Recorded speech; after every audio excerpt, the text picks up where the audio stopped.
ચાલો live on થઈ ગયું છે.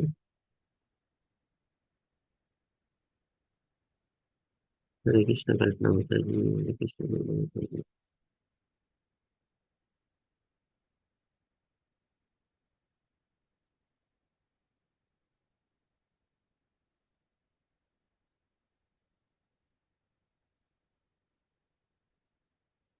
મંગલાચરણથી શરૂઆત કરીએ. ઓમ નમો ભગવતે વાસુદેવાય. ઓમ નમો ભગવતે વાસુદેવાય. ઓમ નમો ભગવતે વાસુદેવાય. ઓમ અજ્ઞાનતિમિરાન્ધસ્ય જ્ઞાનાંજનશલાકયા ચક્ષુરુન્મિલિतं येन तस्मै श्रीगुरुवे नमः. श्रीचैतन्यमनोभीष्टं स्थापितं येन भूतले स्वयं रूपं कदा मह्यं ददाति स्वपदान्तिकम्. वन्देऽहं श्रीगुरु श्रीयुतपदकमलं श्रीगुरुं वैष्णवानं च श्रीरूपं सागरजातं सागररघुनाथं वितं तं सजीवं साद्वैतं सावधूतं परिजनसहितं श्रीकृष्णचैतन्यदेव श्रीराधाकृष्णपादान् सागरललिता श्रीविशाखान्विताश्च हे कृष्ण करुणा सिंधु दीनबंधु जगतपते गोपेश गोपिकांत राधाकांत नमस्तुते तप्त कांचन गौरांगी श्री राधे वृंदावनेश्वरी विश्वभानुसुते देवी प्रणमामि हरिप्रिय वाञ्छाकल्पतरुभ्यश्च कृपा सिन्धुभ्येव च पतितानां पावनेभ्यो वैष्णवेभ्यो नमो नमः. नमो विष्णुपादाय कृष्णपृष्ठाय भूतले श्रीमते भक्तिवेदान्त स्वामिनीति नामिने नमस्ते सरस्वती देवे गौरवाणी प्रचारिणे निर्विशेष शून्यवादी पाश्चात्यदेशतारिणे जय श्री कृष्ण चैतन्य प्रभु नित्यानंद श्री अद्वैत गदाधर श्रीवासादि गौर भक्त वृंद हरे कृष्ण कृष्ण कृष्ण हरे हरे हरे राम राम राम हरे हरे. श्री प्रभुपाद की जय. श्री राधा गोविंद प्रणाम.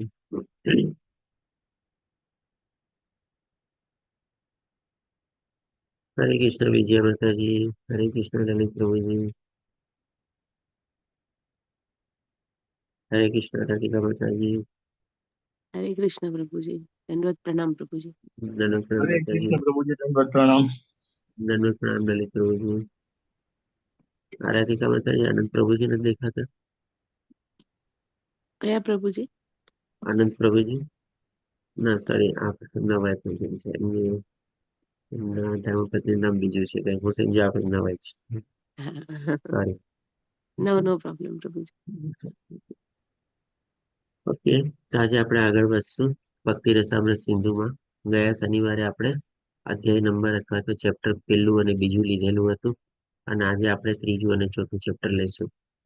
આજે ત્રીજું ચેપ્ટરમાં ઘણી ઘણી આપણે સમજવાની છે અને ચોથા ચેપ્ટરમાં આમ જોવા જઈએ તો બહુ ઈઝી છે. આપણે ખાલી આપણે શાસ્ત્રોની બધાના સંદર્ભમાં આપણે થોડા ઘણા ડિસ્કસ કરશું. બાકી ચર્ચા કરવાની એમાં થોડીક આપણે ઓછી રહેશે. તો આગળ વધતા જોઈએ તો ત્રીજા ચેપ્ટરમાં આપણે જોઈએ કે એનું નામ છે આપણે ભક્તિ યોગ સ્વીકારવાની સાધકની પાત્રતા.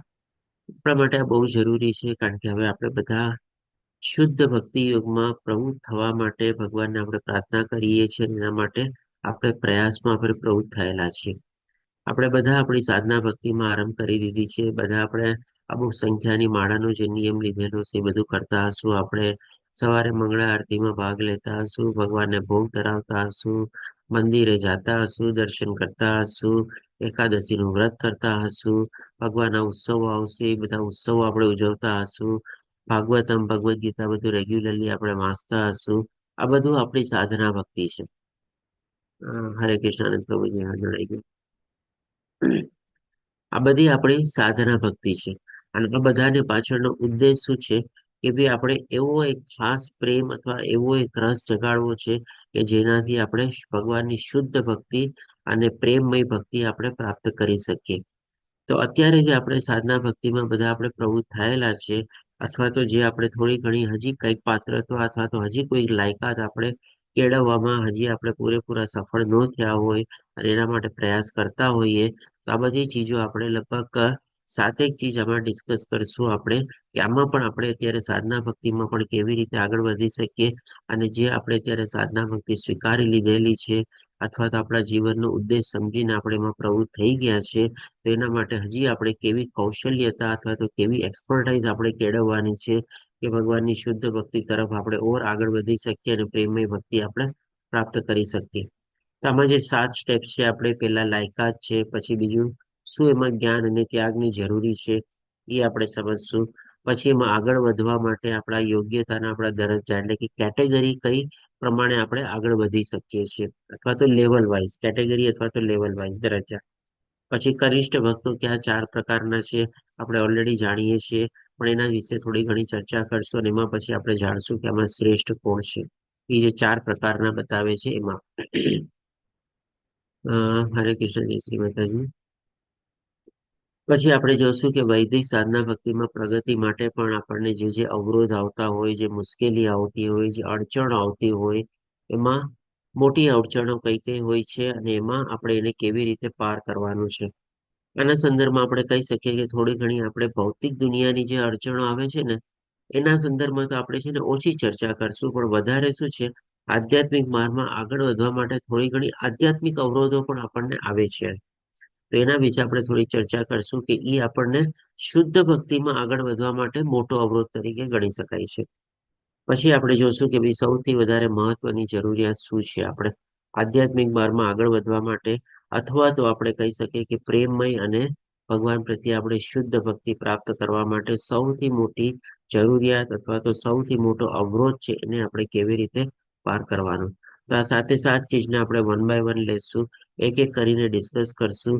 અને આના સંદર્ભમાં જો કોઈને કોઈ પોતાનો અનુભવ હોય, પોતાનું કંઈક શેરિંગ હોય, પોતાનું કંઈક ડિસ્કશન હોય, તો એ પણ આપણને બતાવી શકે છે. કારણ કે આપણે મેઇન જોવા જઈએ ને તો આ ભક્તિ રસામૃત સિંધુનો ઉદ્દેશ તરીકે આપણે એ પણ સમજી શકીએ, આપણે બધા અત્યારે ભક્તિમાં આગળ વધવા માટે ઈચ્છીએ છીએ. આ બધું આપણે જ્ઞાન લઈ લીધું છે, લેવલ 1 લેવલ 2 માં આપણે ભગવદ્ ગીતાનું જ્ઞાન લઈ લીધું, ઇવન લેવલ 3 માં પણ આપણે ઈશો ઉપનિષદનું ઉપદેશામૃતનું પણ જ્ઞાન લઈ લીધું છે. પણ આ ભક્તિ રસામૃત સિંધુ છે ને એક રીતે જોવા જઈએ તો પ્રેક્ટિકલ રીતે આપણે એમાં પ્રવૃત્ત થઈએ છીએ અને એમાં આપણે આગળ વધવા માંગીએ છીએ. તો આપણા ભક્તોનો જે આપણને ત્યારે સાથ સંગાત થયેલો છે ને એ કહી શકીએ કે આપણને આગળ વધવામાં અથવા તો આપણા અવરોધો અને તકલીફો દૂર કરવામાં એકબીજાના અનુભવ હોય, કંઈક ને કંઈક એવું શેરિંગ હોય, તો એ ઓર આપણને મદદ કરી શકે છે, આપણે સમજી શકીએ. કારણ કે જો ખાલી પુસ્તકીય આપણે સમજશું, શાસ્ત્રોના સંદર્ભ લેશું, એ તો ઘણું બધું આપણે જાણી બી ગયા હોઈએ અને આપણને ખબર બી હોય આપણે, પણ એને જ આપણે આચરણમાં કેવી રીતે મૂકવું અને આ પ્રેક્ટિકલ દુનિયામાં પર્ટિક્યુલરલી આ કલયુગમાં આપણને કેવી રીતે એમાં આગળ વધવા માટે મદદરૂપ થઈ શકે એ બહુ વધારે જરૂરી છે. તો આમાં ઘણી ખરે અંશે આપણે કહી શકીએ આપણને ભક્તોનો સાથ સંગાત અનુભવ, એ લોકોની પર્સનલ કંઈક એવું શેરિંગ કે કંઈ ડિસ્કશન હોય તો જે આપણને બહુ મદદરૂપ થશે. એટલે હું બધાને વિનંતી કરું છું, બધા લોકોના અત્યારે બહુ ઓછા લોકોના જ વિડીયો ઓન છે. નોર્મલી લેવલ 3 માં આપણે વિડીયો ઓન રાખવાના જરૂરી હોય છે. આરાધિકા માતાજીનો વિડીયો ઓન છે પણ આખું બ્લેકઆઉટ જેવું છે, કઈ દેખાતું નથી આપણે. બાકી તો હવે કઈક દેખાણું, લલિત પ્રભુજીનો વિડીયો ઓન છે, હિરલ હરિપ્રભુજીનો વિડીયો ઓન છે, મીરા માતાજીનો વિડીયો ઓન છે, અનંત પ્રભુજીનો વિડીયો ઓન છે, આરતી માતાજીનો વિડીયો ઓન છે, જે આપણને એડમિનની સેવા આપી રહ્યા છે, જયશ્રી માતાજીનો ઓન છે, મુક્તિ માતાજીનો ઓન છે, ગાયત્રી માતાજીનો ઓન છે. ઓકે, આના સિવાય જેના નામ નથી લીધા એને સમજી લેવાનું એનો વિડીયો ઓફ છે. જેનો વિડીયો ઓફ છે એના નામ ન લઈએ તો પછી ઓટોમેટિકલી કહી શકીએ કે એ લોકોને થોડું ઘણું સલાહ સૂચન એ પ્રમાણે પણ મળી શકે અને પોતે પ્રેરિત થાય વિડીયો ઓન કરવા માટે. તો વિનંતી નૈના માતાજીનો ઓન છે. ઓકે, હવે આપણે આના સંદર્ભમાં એક એક પોઈન્ટ આપણે આગળ વધીએ. સૌથી પહેલો આપણે લઈએ લાયકાત. તો લાયકાતમાં શું છે, જો આપણે ભગવાનને ભક્તિમાં આગળ વધવા માટે સૌથી પહેલું આપણે કહી શકીએ કે ભાઈ કૃષ્ણ પ્રત્યે આકર્ષણ આપણને ઉદ્ભવવું જોઈએ, અથવા તો આપણને કહી શકીએ કે કારણ કે કૃષ્ણનો શબ્દ જ એમ છે કે ભાઈ કૃષ્ણ એટલે કે ભાઈ બધાને પોતાના તરફ આકર્ષિત કરે છે. તો ડેફિનેટલી આપણે પણ ભક્તિમાં જ્યારે ભગવાન પ્રત્યે આકર્ષિત થઈને જો ભક્તિમાં પ્રવૃત્ત થઈએ ને તો આપણી યાત્રા બહુ સહજ થઈ જાય, સહેલી થઈ જાય. આપણે કમ્પલસરી તરીકે આજે દાખલા તરીકે લઈએ, માની લ્યો કોઈ ટીચર હોય, આપણે બહુ સારું ભણાવતા હોય, આપણને બહુ ફાયદાકારક હોય અને એ ટીચર પ્રત્યે આપણે એ સબ્જેક્ટ પ્રત્યે અથવા એ વિષય પ્રત્યે, એના ચેપ્ટર્સ પ્રત્યે, એના કન્ટેન્ટ પ્રત્યે, એની ભણાવવાની સ્ટાઇલ પ્રત્યે આપણને એક જાતનું એટ્રેક્શન થાય અને આપણે એમાં પ્રવૃત્ત થઈએ તો એ જે ભણાવતા હોય આપણને એના સંદર્ભમાં આપણને બેનિફિટ છે ને વધારે રીતે મળે. પણ આપણે કહીએ કે ભાઈ હા ક્લાસ નહીં તો બધું સારું રહેશે, મારા ફાયદા માટે બી છે, કમ્પલસરી જવું પડશે, પાસ થવું જરૂરી છે, સબ્જેક્ટ કવર કરવો જ પડશે કારણ કે એક્ઝામમાં તો આ બધું આવવાનું જ છે બધું. અને એવું એક ફોર્સ અથવા કમ્પલ્શન અથવા તો પ્રેશરના હિસાબે આપણે માની લો એ ક્લાસ અટેન્ડ કરીએ ને, તો જે ભણાવે છે એ તો એનું 100% આપતા જ હોય, પણ આપણે ગ્રહણ કરી ન શકીએ, કારણ કે આપણે શું છે, એક પ્રેશર અથવા તો એક બાઇન્ડિંગના હિસાબે આપણે એમાં આગળ વધીએ છીએ. આપણે એમાં સાચી રીતે આપણે એમાં પ્રવૃત્ત થઈને, આકર્ષિત થઈને અથવા આપણા પણ ભાવો એમાં ઉમેરીને આપણે આગળ વધતા નથી. તો આપણે જે અત્યારે સાધના ભક્તિમાં પ્રવૃત્ત થઈ રહ્યા છે, આપણને કોઈ કહે કે ભાઈ તમારે 16 માળા કરવાની છે, આપણે કે ભાઈ એને કીધું છે ને એટલે હું કરું છું, બસ. એણે કીધું છે ને મારે લેવલ 3 પાસ કરવાનું છે, તો જ હું લેવલ 4 માં સર્ટિફિકેટ મેળવીને આગળ વધી શકીશ, એટલે હું કરું છું. જો આવા ભાવથી કરીએ તો પણ આપણી કદાચ યાત્રા તો આગળ વધશે જ, પણ એ આપણને એટલી સુખદાયક, સહજ અને એકદમ નિર્મળ યાત્રા નહીં બને. આપણે એ શું છે, કંઈક ને કંઈક રીતે કષ્ટદાયક બની જશે અથવા તો પ્રેશરના હિસાબે આપણી એ યાત્રા બની જશે. પણ આપણે એના પ્રત્યે આકર્ષાઈએ. આજે જેમ કે સવારે આપણે જે ટર્મ સ્ક્રીન મેં ઓન કરી ત્યારે 2-4 ભક્તોને બધા આપણી સાથે જોડાયેલા હતા. એમાં હરિપ્રભુજી છે, આરતી માતાજી છે. એમાં જેમ કે હરિપ્રભુજી સ્ટાર્ટિંગમાં શું ડિસ્કસ કર્યું કે પ્રભુજી આપણે બધા ક્લાસની તમારે એટેન્ડ તો કરીએ જ છીએ, દિવસમાં 2-3 વાર આપણે અલગ અલગ ટીચરના પણ ક્લાસ હોય, કાં તો મંગળા આરતી હોય, બધામાં હોય. પણ આરતી માતાજીનો જે સમયસર મેસેજ આવી જાય છે ને, અમે લોકો ક્યારેક ભૂલી જઈએ છીએ, પણ એ મેસેજ જોઈને ફરીથી પાછા આપણે ક્લાસમાં આપણે જોડાઈ જઈએ છીએ. તો જો હરિપ્રભુજી, આપણે ખોટું નહીં લગાડતા, માફી ચાહું છું એના માટે, આપ બી વરિષ્ઠ ભક્ત જ છો. તો આ જે આપણે ભૂલી જવાની પ્રક્રિયા છે ને, દેટ મીન્સ હજી આપણને એટલું આકર્ષણ નથી જાગ્યું કે હું શું કામે ભૂલું, મને કોઈએ યાદ દેવડાવવાની શું કામે જરૂર પડે, મારે મોબાઈલ શું કામે જોવો પડે, ભાઈ ક્લાસમાં ક્લાસનું રિમાઇન્ડર શું કામ આવી ગયું હોય કે ભાઈ ચાલો ક્લાસ સ્ટાર્ટેડ, જોઈન સૂન, જોઈન ફાસ્ટ, આવા બધા આવે પછી હું જઈને ક્લાસ જોડાવ તમારે. હાલાકે જો કે હરિપ્રભુજી ક્લાસની હંમેશા પહેલા જ જોડાઈ જાય છે, કારણ કે હું જ્યારે જોડાઉં છું 2-5 મિનિટ પહેલા, ત્યારે ઓલરેડી હરિપ્રભુને જોઉં જ છું. ડેફિનેટલી એની આતુરતાની તો છે જ, પણ આ તો હોઈ શકે કદાચ જો ઉંમર પ્રમાણે પણ ક્યારેક ક્યારેક આપણે કંઈક ભૂલી જતા હોય, વાત અલગ છે. પણ ઘણા લોકોને શું એક જાતની આવી હેબિટ હોય, મેસેજ આવવા દે ને, હજી લિંક આવવા દે ને, હજી તો સ્ટાર્ટિંગમાં હજી મંગલાચરણની ચાલશે ને, કંઈક ને કંઈક ઓલું ડિસ્કસ હશે ને, 2-5 મિનિટ પછી જ તો આમ તો શરૂ થાય છે ને, ત્યારે કરી લેશું શરૂ. ત્યાં સુધી આ કરી લો, ઓલું કરી લો, એમ કરી લો હરે આપણે. કૃષ્ણ પ્રભુ. એટલે શું કે છે હરિપ્રભુજી? એટલે એમાં શું થાય પ્રભુજી, ઘણી વખત આપણને હમ મને ખ્યાલ જ નથી રહેતો કે આજે શનિવાર છે એમ. ધન્યવાદ છે. એ જ. આપણે એટલે સબી. કારણ કે હમ આમાં હું પ્રભુજી, જો 6 વાગે આપણે જે લેવલ આપણો ક્લાસ હોય ને, તો હમ હું ઘરે મંદિર છે એટલે હું 5 વાગે મંગલા આરતી કરું છું જગન્નાથ ભગવાન, બરોબર. એટલે 5 વાગે હમ મંગલા આરતી સ્ટાર્ટ કરું ને એટલે 5:30 પોણા 6 ની આસપાસ થઈ જાય. એટલે જેવો આપણે 6 નો ટાઈમ હોય ને, એટલે હું ઉપરથી આવીને સીધો 6 વાગે પાછો પોણા 6 ની આસપાસ ફોન કરીને બેસી જ જોડાઈ જાઉં, હમણાં પ્રભુજી જોઈન થશે એટલે કીધું. ગયું. હમ એટલે એવી જ રીતે, એટલે ઘણી વખત એમાં શું થાય છે કે પ્રભુ, કે આજ ખરેખર શુક્રવાર છે કે શનિવાર છે, એટલે એવું ટૂંકમાં કારણ કે ભગવાનની કૃપા ને તમારા જેવા વરિષ્ઠોના આશીર્વાદથી પ્રભુજી, હું પર ડે 32 માળા તો હું કરું જ છું ઓલરેડી એમ. વાહ, બહુ સરસ. એ 32 જો માળામાં હું બાંધછોડ નથી કરતો, એથી વધે તો નથી છે કરતું. ઠીક છે, પણ બાકી 32 થી બિલકુલ. ઓછી ન રહેવી જોઈએ. એટલે બરાબર. આવા ઓલામાં ક્યારેક ભૂલી જવાય, પણ ઓલો વોટ્સએપ ભૂલી ગયું. ખોલીને જોયું નહીં ને, તો તરત ખ્યાલ આવે કે આરતી હમ માતાજી નો કે મેસેજ છે કે ભાઈ આજે તમારે લેવલ 3 સાંજે 7 થી તે 9 હમ. નો છે. એટલે હું ઘણી વખત આવું થઈ જાય છે, આપડા એવા થઈ જાય શેડ્યુલમાં થઈ બિઝી જાય. થઈ ગયા હોય ને. હમ. ના, અને સમજી એમાં શું શકું થાય, છું. સવારે 6 વાગે ઓલો લેક્ચર લેવાનું હોય ને, તો તે દિવસે મારે ભગવાન જગન્નાથજી નો શિંગારે પણ નથી થતો, કારણ કે હું આરતી પર મંગળા આરતી પૂરી કરીને તરત નીચે બેસી જવું તરત જ એમ. હમ. એટલે બરાબર. થોડુંક આવું શેડ્યુલ બોલવું થાય ને, એટલે એમાં આરતી માતાજી નું ખરેખર મારા માટે તો બહુ જ ઉપયોગી એમના મેસેજ હોય છે. સાચી વાત છે.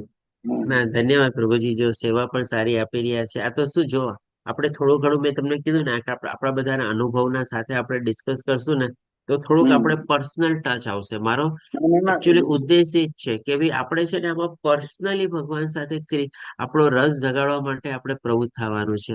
મેં કીધું ને કે જો ઉંમર હોય અને ઘણી વાર જે પ્રમાણે અત્યારે ટેકનોલોજી આવી ગઈ છે ને, આપણે લોકો બહુ ટેકનોલોજી ઉપર ડિપેન્ડ થઈ ગયા છે. તો જેમ કે પેલાના આમાં વખતમાં શું છે, આવું આમાં શું છે બધું એટલું પ્રભુજી, આપણે.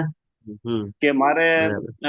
2015 માં તો મારે બાયપાસ કરાયેલું છે. હમ. બરોબર. અને ઓલરેડી આમ જોવા જાવ તો બધા રોગોનું ઘર ડાયાબિટીસ છે, એટલે ઘણી વખત ડાયાબિટીસ ના હિસાબે હું થોડોક પગમાં ને એમાં બધે તોડ થતી હોય ને, તો હું મારી રીતે તો મારો સ્વામી લગભગ તો શક્ય હોય ત્યાં સુધી તો જોઈન્ટ કરી જ લઉં છું એમ. બરાબર. એટલે તમે જે કીધું ને કે અમુક આપણી ઉંમરના હિસાબે આ વસ્તુ થાય. આપણે ઓલા હા. શોભના માતાજીની જે બધા જે ઉંમર છે 70 વર્ષની, છતાં એ હા. લોકો 6 વાગ્યામાં ને એમાં બધા જોઈન્ટ થતા હોય, તો આપણા કરતા તો એ કેટલું બધું ઓલું કરતા હોય છે. સાચી વાત છે. ઓકે, સરસ પ્રભુજી. જો હરે આ એ છે કૃષ્ણ. કે ભાઈ આપણે હરે કૃષ્ણ, ધન્યવાદ પ્રભુજી શેરિંગ કરવા બદલ અને સાથ આપવા બદલ. અને એનાથી પણ ઉપરાંત કે ભાઈ આપણે કઈ ખોટું અથવા માઠું નથી લગાડવાનું. આપણે જસ્ટ થોડું ઘણું શેરિંગ એટલા માટે કરીએ છીએ કે ભાઈ આપણે થોડો ઘણો પર્સનલ ટચ આપણે કેળવી શકીએ આપણે. તો ડેફિનેટલી આવી રીતે આપણે ક્લાસમાં જોડાઈએ, બધી પ્રવૃત્તિઓમાં આગળ વધીએ, તો શું છે આપણને એક જાતનું નેચરલ એટ્રેક્શન અથવા તો જે પ્રેમ આપણે વિકસાવવાનો છે એમાં પણ આપણને મદદરૂપ થઈ શકે છે. પછી હવે જોઈએ કે ભાઈ આવા આકર્ષણનો વિકાસ પહેલા આપણા સંસ્કાર દ્વારા થઈ શકે છે.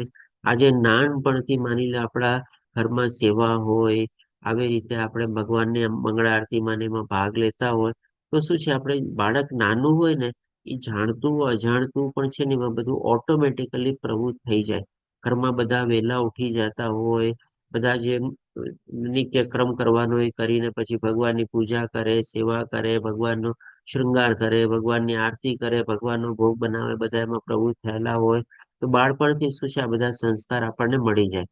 આપણામાંથી ઘણા લોકો એવા લકી હશે કે જેના બધા નાનપણથી સંસ્કાર મળ્યા હશે. અને ઘણા લોકો હવે આજની તારીખમાં આપણે જોઈએ છીએ કે ભાઈ એવું બધું આપણને પ્રવૃત્ત થતું નથી. કદાચ વહેલા ઉઠી બી જાય તો પછી પોતપોતાની કઈ બીજી પ્રવૃત્તિઓમાં એ લોકો પ્રવૃત્ત થયેલા હોય છે. એટલે કે સૌથી પહેલી ચીજ જો આપણે કહીએ ને તો આ આપણે ભક્તિ કેળવવામાં આપણા સંસ્કાર છે ને બહુ અગત્યનો ભાગ ભજવે છે. તમને ખ્યાલ હોય તો 17મો અધ્યાય જે આપણે શ્રદ્ધાત્રય વિભાગીય લઈએ છીએ, એમાં પણ ભગવાન આપણને શું કહે છે કે ભાઈ જીવે જે ગુણો પ્રાપ્ત કરેલા છે એના પ્રમાણેની અમુક પ્રકારની શ્રદ્ધા હોઈ શકે છે. સતોગુણી હોય, રજોગુણી હોય કે તમોગુણી હોય. પણ પછી ભગવાન ત્રીજા શ્લોકમાં આપણને શું બતાવે છે કે જેમ જેમ જીવ વિકસિત પામે છે અને પ્રકૃતિના સંસર્ગમાં આવે છે, તેવી રીતે તે પોતે ગુણો અર્જિત કરે છે. અને એ ગુણો અર્જિત કરવા પ્રમાણે એની એક પ્રકારની શ્રદ્ધા વિકસિત થાય છે. અને એ પ્રમાણે આપણે એને સતોગુણી કહીએ, રજોગુણી કહીએ કે તમોગુણી કહીએ. તો ડેફિનેટલી આપણી આત્મા તો નિરંતર યાત્રા કરતી જ આવેલી છે. ઘણી બધા સંસ્કાર, ઘણા બધા કહે ને કે જીવો અથવા યોનિમાંથી પણ પસાર થયેલી છે. પણ બાળપણથી આપણને જે ને કે જન્મતા વેદની સાથે જે આપણને સંસ્કાર મળે છે ને, અને પર્ટિક્યુલરલી શરૂઆતના 5, 10 અથવા તો 15 વર્ષ સુધી, અથવા જો બાળક જયારે ટીનેજરમાં એન્ટર ન થાય એની પહેલા જે સંસ્કાર મળે છે ને, એ સંસ્કાર છે ને બાળક છે ને આખી જિંદગી નહીં ભૂલે. તમારે જોજો, ગમે તેટલું પોતે જ્ઞાન મેળવી લેશે, ગમે તે દેશમાં રહેતો હશે કે ગમે તે રીતે પરિસ્થિતિમાં રહેતો હશે, પણ નાનપણમાં જેને 5, 10 વર્ષ પછી મા બાપે જેને સંસ્કાર આપેલા હશે ને, એ આખી જિંદગી નહીં ભૂલે. ઇવન આપણા પોતાનો અનુભવ પણ આપણે લઈ શકીએ છીએ. આપણના નાનપણમાં આપણને જે ખાવાની ટેવ હોય, જે આપણને ગમતું હોય, જે ચીજો આપણે કરતા હોય, એ જ બધી ચીજો આપણને હજી પણ ગમતી હોય. તમારે હજી પણ આપણે એની સાથે બહુ ટેવાયેલા હોઈએ આપણે. તો ડેફિનેટલી આ સંસ્કાર જે છે ને બહુ જ અગત્યનો ભાગ ભજવે છે. અને હું તો કહીશ કે આ પ્રેમા ભક્તિ અથવા તો આપણે રસયુક્ત છે અથવા તો જે શુદ્ધ ભક્તિ છે ને એમાં આગળ વધવાનું હોય ને, કાંઈક ને કાંઈક રીતે છે ને, જો આપણે જે કુટુંબમાં આપણને જન્મ પ્રાપ્ત થયેલો નહીં પણ તો ભગવાનની કૃપા છે. ભગવાન આપણને 6થા અધ્યાયમાં બતાવે છે અર્જુનના પ્રશ્નના જવાબમાં 41 અને 42માં શ્લોકમાં, કે એવા કુળમાં જન્મ પ્રાપ્ત કરે છે કે જ્યાંથી પોતાની ચેતનાને ફરીથી પુનર્જીવિત કરીને પોતે એ માર્ગમાં આગળ વધી શકે છે. તો ડેફિનેટલી આપણા સંસ્કારોનું બહુ જ મહત્વ છે. પછી છે આપણને ભક્ત અને સાધુ. ભક્ત અને સાધુ સંઘ અને મહાત્માનો સંઘ જો એ આપણા ઉપર નથી, પણ ઇનિશિયલી જેમ જેમ આપણે આગળ વધતા હોય ને ત્યારે આ બધું આપણે કહી શકીએ ને ભગવાનની કૃપા દ્વારા આપણને પ્રાપ્ત થાય છે. આજે આપણે ચાહીએ કે ભાઈ મારે આટલા ફ્રેન્ડ બનાવવાના છે, આ બધા આટલા મારા બેસ્ટ ફ્રેન્ડ બનવા જોઈએ, તો શું આપણા ઉપર છે? આપણા બધાની સાથે સ્કૂલ કોલેજમાં જેમ આપણે આગળ વધીએ છીએ, ફ્રેન્ડશિપ કેમ બધી ઓટોમેટિક ડેવલપ થઈ જાય છે ને. આપણે શું કોઈને પર્ટિક્યુલરલી આપણે જઈને એને કહીએ છીએ કે તું મારો ફ્રેન્ડ બનીશ? હું તારો ફ્રેન્ડ બનવા માંગુ છું, તું મારો બેસ્ટ ફ્રેન્ડ બન, હું તારો બેસ્ટ ફ્રેન્ડ બનવા માંગુ છું. એવી રીતે જઈને આપણે કોઈને શું રિક્વેસ્ટ કરીએ છીએ. પણ કેવી રીતે આપણા બધા ફ્રેન્ડ સર્કલ ને બધું ડેવલપ થાય છે આપણું? તો આ ડેફિનેટલી સાધુ સંગ અને ભક્તોનો સંગાત મળવો એ આપણા બસની વાત નથી. હા, આપણું વર્તન, આપણા વિચારો, આપણી વાણીઓ એ આપણને એમાં મદદરૂપ બની શકે છે. અને ઓવર એન્ડ અબવ ભગવાનની કૃપા કે ભાઈ આપણને આવા ભક્તોનો સંગ મળે, આવા સાધુ સંગોનો મળે, આપણને એવા મહાત્માજનોનો સંગ મળે આપણે, કે જેથી કરીને આપણે એમાં જોડાઈ શકીએ. પણ આ ચીજ છે ને ઘણી ખરી રીતે આપણા હાથમાં નથી. તો આમ જોવો તો તમે આ ભગવાન પ્રત્યે આકર્ષણને જો આપણે બે ભાગમાં અત્યારે વિભાજિત કરીએ, એક આપણા સંસ્કાર અને બીજી બાજુ આ ભક્ત સાધુ સંગો બધું તમારે. તો આ બે ચીજમાંથી આમ જોવા જાવ ને તો કોઈ ચીજ આપણા કંટ્રોલમાં નથી. આજે આપણા નાનપણમાં મા બાપ જે આપણને સંસ્કાર આપે છે આપણા કંટ્રોલમાં છે? આપણને તો ઘણી ચીજ ખબર નથી હોતી, આપણને જ્ઞાન નથી હોતું, પણ આપણા મા બાપ જ બધું આપણને સમજાવે છે ને, એ જ બધું આપણને કહે છે ને, એ જ આપણામાં સંસ્કાર રેડે છે ને આપણે. અને આ સાધુ સંઘ બધા આપણને મેળવવો એ પણ આપણા કંટ્રોલમાં નથી. પણ એમાં શું છે, આપણા વિચાર વાણી ને વર્તન આપણને થોડું ઘણું મદદ કરે છે. અને પેલી પ્રક્રિયામાં આપણા મા બાપ આપણને પૂરેપૂરું મદદ કરે છે. એના ઉપર આપણે ડિપેન્ડન્ટ છીએ. તો હવે આના સંદર્ભમાં આપણે સમજી શકીએ છીએ કે આ ભગવાન પ્રત્યે જે આપણને આકર્ષણ થાય છે ને, એમાં આમ જોવા જવું ને તો આ બંને ચીજને આપણે જો જોઈન કરીએ તો પછી પાછી કોની મહેરબાની છે? તો કે ભગવાનની જ મહેરબાની છે ને.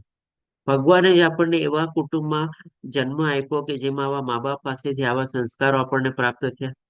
ભગવાને જ આપણી સાથે એવા સાધુ સંઘ અને ભક્તોનો સંગાત આપણી સાથે જ જોડાવા માટે આપણને સંજોગો અને પરિસ્થિતિઓ સર્જિત કરી, એમાં આપણને લોકોનો કહીને કે સાથ અને સહકાર અને સહયોગ મળ્યો.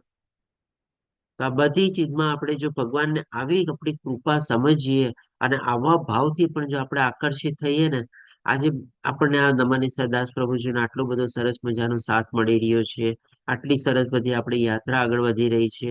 તો આ બધી કોની થઈ? ભગવાનની કૃપા થઈ ને આપણા ઉપર.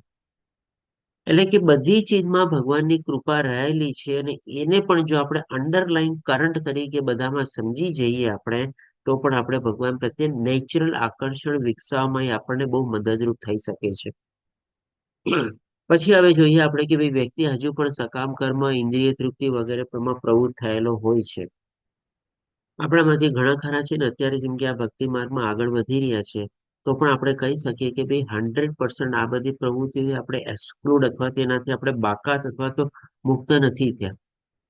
કાંઈક ને કાંઈક રીતે થોડી ઘણી માની લો પહેલા કરતા ઘણી ઓછી થઈ હશે, ઘણો કંટ્રોલ મેળવ્યું હશે, પણ તેમ છતાં હજી પણ આપણે કહી શકીએ કે ભાઈ થોડે ઘણે અંશે આમાં આપણે પ્રવૃત્ત થયેલા અને હસું ને હસું જ આપણે. અને શરીર, મન અને વાણીની તપસ્યા કરવી ગમતી નથી. જો આપણામાંથી અત્યારે હોઈ શકે ઘણા લોકોને આ બધી ચીજો ગમતી હશે, પણ આપણી સાથે અત્યારે પણ ઘણા બધા એવા યંગસ્ટર છે કે જેને આપણે કે ને કે ભાઈ એકાદશીનું વ્રત કરવાનું, અને પણ શું કે ના ના ભાઈ હજી તો મારાથી નથી થતું એકાદશીનું વ્રત, આ ચીજ હું કરી લઈશ, આ ચીજ મારાથી નહીં થાય. આના ઉપર તો કંટ્રોલ મેળવવો બહુ જ મુશ્કેલ છે. ગુસ્સો તો મને હજી થોડો ઘણો આવી જ જાય છે તમારે. હરે કૃષ્ણ રાજેન્દ્ર પ્રભુજી. એ તો હજી મારા કહું ને પૂરા કંટ્રોલ એના ઉપર હું મેળવી જ નથી શક્યો તમારે. તો ડેફિનેટલી આ બધી ચીજો પણ આપણને થોડી ઘણી આપણી લાયકાત કેળવવા માટે અથવા તો આગળ વધવા માટે એક રીતે આપણને અવરોધ રીતે થઈ શકે છે. બધું શું છે, ભૌતિક દુનિયાના સંદર્ભમાં બધું આપણે આને કનેક્ટ કરી શકીએ. અને આ બધી ચીજો આપણે જયારે આધ્યાત્મિક માર્ગમાં વધીએ આપણે આગળ, તો ડેફિનેટલી જો થોડી ઘણી રહેવાની તો છે જ. 100% આપણે હજી એટલા ઉન્નત નથી થયા કે આને સંપૂર્ણ રીતે નાબૂદ થઈ જાય. પણ આ થોડી ઘણી આપણને અવરોધ અથવા તો બાધાના રૂપમાં આપણને બની શકે છે. તો એ આપણે શું છે, જેમ જેમ આગળ વધીએ ને એ ઓટોમેટિકલી છે ને એના ઉપર આપણે કાબુ મેળવી શકીએ છીએ. આપણામાંથી ઘણા લોકો એવા હશે કે ભાઈ પેલા બહુ ગુસ્સો આવતો હોય તમારે, અને હવે અત્યારે લેવલ 1, લેવલ 2, લેવલ 3 સુધી આપણે જયારે આગળ વધી રહ્યા છીએ, અને જેમ જેમ આ ભક્તિમાં પ્રવૃત્ત થયા હોય અથવા તો એનું આચરણ આપણે કરતા જઈએ, ત્યારે આપણે શું છે આપણા ગુસ્સા ઉપર ઘણો કાબુ મેળવેલો હોય. ઘણી બધી ચીજો આપણને કહે ને કે ભાઈ આપણી ઇન્દ્રિય તૃપ્તિ અને શરીર સુખ માટે પહેલા આપણને બહુ લાગે કે ના ના મારે તો આ લેવું જ છે, ઓલું આમ કરવું જ છે, અહીંયા જવું જ છે અને મળવું જ છે. આવી બધી ચીજમાં પણ આપણો આસ્તે આસ્તે ઘણો કંટ્રોલ આવતો હોય. પહેલા આપણને બહુ બધી ચીજમાં સંતોષ ન થાય. આપણી પાસે એવો કોઈ ભગવાને ઐશ્વર્ય આપેલો હોય તો આપણે એમાં તરત ને તરત પ્રવૃત્ત થઈ જાય, ના ના હવે તો મારે લઈ જ લેવું છે. પણ આપણે સંતોષ કેળવીએ, ના ભાઈ મારી પાસે જે છે બરાબર છે, મારે વધારે ચીજની જરૂર નથી. તો ડેફિનેટલી આપણને આ સકામ કર્મ ઉપર આપણે કંટ્રોલ પ્રાપ્ત કર્યો હોય, આસ્તે આસ્તે ઇન્દ્રિય તૃપ્તિના વિષય ઉપર આપણે કાબુ મેળવવો હોય, આપણે આપણા શરીર, મન અને વાણી એટલે કે ગુસ્સા ઉપર કાબુ મેળવવો, મનમાં જે બધી આપણે કહીએ ને કે ઘણી વાર આપણને ઈર્ષ્યા અને દ્વેષ પણ ઓટોમેટિકલી જાગતા હોય, એના ઉપર આપણે કાબુ મેળવેલો હોય. આપણે ઘણી વાર આપણે તળને ફળ કરી નાખતા હોય, એ બધું એના ઉપર આપણે કાબુ મેળવવું હોય. આપણે આ બધી ચીજો ઉપર આપણે આસ્તે આસ્તે કાબુ મેળવીએ છીએ, અથવા તો આપણી જે લાયકાત છે ને સાધના ભક્તિમાં પણ આગળ વધવા માટેની લાયકાતને આપણે ઓર સારી રીતે આપણે ઇમ્પ્રુવ કરીએ છીએ, પ્રોગ્રેસ કરીએ છીએ, એમાં ડેવલપમેન્ટ થાય છે આપણું. અને ભક્તિ જ્ઞાન સાથે અમુક અંશ સાથે જોડાયેલા છે. આપણે અત્યારે ભક્તિ સાથે તો જોડાયેલા જ છીએ અને જ્ઞાન સાથે બી જોડાયેલા જ છીએ, કારણ કે અત્યારે આપણે આ બધી ચીજનો લાભ લઈ રહ્યા છીએ. લેવલ 1, 2, 3, પછી ભક્તિ શાસ્ત્રી, પછી ભાગવતમ, અને આવી રીતે બધી રીતે જ્યાં આપણને તક મળે ત્યાં આપણે જ્ઞાનમાં આપણો વધારો આપણે કરી રહ્યા છીએ. અને જો આવા અસ્પષ્ટ આકર્ષણ ચિહ્નો છે તો તે ઉમેદવાર છે. હવે આપણે આપણું છે ને પોતાનું મૂલ્યાંકન કરવાનું છે કે ભાઈ આ બધી ચીજમાં અત્યારે હું ક્યારથી આગળ વધ્યો, શરૂઆત મારી ક્યારથી થઈ, એની પહેલા હું કેવા પ્રકારનું મારું વ્યક્તિત્વ હતું, કેવા પ્રકારનું મારું કેરેક્ટર હતું, કેવા પ્રકારની મારી પર્સનાલિટી હતી, અને આજની તારીખમાં મારે એમાં શું શું મને સુધારો આવ્યો, શું શું ચેન્જીસ આવ્યો, શું શું મને ફાયદો થયો, ક્યાં ક્યાં મને અડચણો આવી, કેવી રીતે એને પાર કરી મેં, અને કેટલી બધી ભૌતિક રીતે પણ તકલીફો આવી, એમાં મને કેવી રીતે જ્ઞાન પ્રાપ્ત દ્વારા હું એમાંથી એને ઓળંગી શક્યો. તમારે ભગવાનની કૃપા મને પ્રાપ્ત થઈ. એકવાર જસ્ટ તમે છે ને છેલ્લા 2-5 વર્ષનું તમે જેમ કે જ્યારથી અમે જોડાયેલો છે ને પોતાના લાઈફનું એક સરવૈયું બનાવજો. અને સરવૈયું બનાવવાના હિસાબે એટલે જેને આપણે બેલેન્સ શીટ જેવું કહીએ, તમારે સીધી ભાષામાં કહીએ કે ભાઈ તમારે રાઈટ રોંગ કરવાનું, આમાં પ્રોગ્રેસ થઈ, આમાં આટલા ટકા જેટલું થાય જેવી રીતે થાય, અને તમે એમાં જોજો કે ભાઈ તમને શું શું ચેન્જ, પરિવર્તન અને તમારામાં કેટલા પ્રકારનું અને કેવી રીતે અને ક્યાં ક્યાં તમે બદલાવ લાવી શક્યા છો પોતાના જીવનમાં. ક્યારેક ક્યારેક જો તમને જરૂર લાગે તો એવા કોઈ સાથ સંગાત મેળવજો, ભક્તોનો પણ તમે અભિપ્રાય લેજો કે ભાઈ તને મારા પ્રત્યે છેલ્લા 2-5 વર્ષમાં શું ચેન્જ દેખાણો. જો બધા શુભેચ્છક હોય એવા લોકોના, આપણે શું છે થોડા ઘણા લોકો જે દેખીતી રીતે આપણા કોમ્પિટિટર હોય, હજી ભૌતિક દુનિયામાં બહુ પ્રવૃત્ત થયેલા હોય, એવા લોકોને થોડા એવોઇડ કરવાના આપણે. પણ જેમ અત્યારે આપણે બધા ભક્તિમાં આગળ વધી રહ્યા છે, આમાં જો આપણે એકબીજાને આપણે સાથ સહકાર ને આવી રીતે ઓપિનિયન અથવા આપણે સર્વે ટાઈપનું કરી શકીએ આપણને, તો એ આપણને બહુ ફાયદા થઈ શકે. અને એના હરે સંદર્ભમાં આ જી શશી માતાજી બોલો. હરે કૃષ્ણ. કઈ કહેવા માંગુ છું? કોનો અવાજ હતો? શશી માતાજી નો જ હતો ને કદાચ? શોભના માતાજીનો પણ. અચ્છા, શોભનાબેન શોભના માતાજી. અચ્છા, હા. જી શોભના માતાજી બોલો. દંડવત પ્રણામ પ્રભુજી, ખૂબ આભાર તમારો. ધન્યવાદ માતાજી, આપને લિંક મોકલાવી દીધી હતી. બરાબર. હા, ઓકે, એટલે જ કહું છું પ્રભુજી. હા, ઓકે, ચાલો. સરસ માતાજી, જોડાઈ ગયા ને. હા. તો જસ્ટ એક કહેવાનો તાત્પર્ય એ છે કે ભાઈ આવું થોડું ઘણું તમારી લાઈફમાં અત્યાર સુધી જે કાંઈ પણ છે, ઇવન તમને કહે ને કે ભાઈ કોકનું તમને હેલ્પ મળી હોય ને એની પણ તમે છે ને ગણના કરજો કે ભાઈ મેં કોઈ દી ધાર્યું નહોતું કે મને આવા વ્યક્તિ પાસેથી મને મદદ મળી શકે, અને પણ આવા સંજોગોને આવી પરિસ્થિતિમાં, અને ક્યાંથી વ્યક્તિ આવ્યો જેને ઓળખતો નથી અને મને આવીને આટલી બધી મદદ કરી અને મને પ્રોબ્લેમમાંથી બહાર કાઢ્યો. આમાં પણ તમે છે ને ભગવાનની કૃપા એડ કરી શકો કે આ ક્યાંથી થયું, ભગવાનની કૃપા જ થઈને બધી. તો કહેવાનો તાત્પર્ય એ છે કે ભાઈ આ બધી ચીજ જયારે તમે કરશો ને, તમારું છે ને ભગવાન પ્રત્યેનું જે આકર્ષણ છે ને, અહીંયાથી આપણે શરૂઆત કર્યું હતું, એ આકર્ષણ છે ને નેચરલી અથવા તો ઓટોમેટિકલી તમને વધારવામાં છે ને આ બધી મદદરૂપ થશે. આપણે બધું વધીએ છીએ બરાબર છે સાધના ભક્તિમાં, પણ એની પાછળનો હેતુ છે ને મેઇન આ છે. આપણે જી નૈના માતાજી આપણો હેન્ડ રેઝ છે, શું કહેશું? હરે કૃષ્ણ પ્રભુજી. પ્રભુજી મારી સાથે એવું જ થયું હતું. હમણાં વૃંદાવન યાત્રામાં જવાનું હતું ને, તો મારે જામનગર થી બરોડાની ટ્રેન હતી, તો મને ઓચિંતાનો રાતના મેસેજ આવ્યો કે ટ્રેન જામનગર થી નહીં રાજકોટ થી ઉપડશે, એટલે મારે રાજકોટ જવાનું હતું. ટ્રેન સવારે 5:45 ની હતી રાજકોટ થી. તો મારે અહીંથી તો જવા માટે ટ્રેન છે ને 1 વાગે જ હતી. તો મારે 1 વાગે જવું પડ્યું. 3 વાગે હું ત્યાં ઉતરી. 3 વાગે ઉતરી તો મને કાંઈ સૂઝ જ ન પડે. હું પેલા પ્લેટફોર્મ ઉપર ઉતરી, મારે ચોથા પ્લેટફોર્મ ઉપર જવાનું હતું. સૂઝ જ ન પડે. હું કોઈ દિવસ ટ્રેનમાં એકલી ગઈ નથી. તો ખબર નહીં, હું તો ઉપર જાઉં, નીચે ઉપરથી પાછું સામેની સાઈડ કઈ જાઉં, કેવી રીતે જાઉં ખબર જ ન પડે. ઉપર જાઉં, નીચે જાઉં. પછી એક ભાઈને મેં કીધું ને, તો એ ભાઈ મારો બેગે પકડીને મને છેક ત્યાં સુધી મૂકી ગયા. જાણે મને એમ જ થયું કે ભગવાન જ આવીને મને રસ્તો દેખાડી ગયા.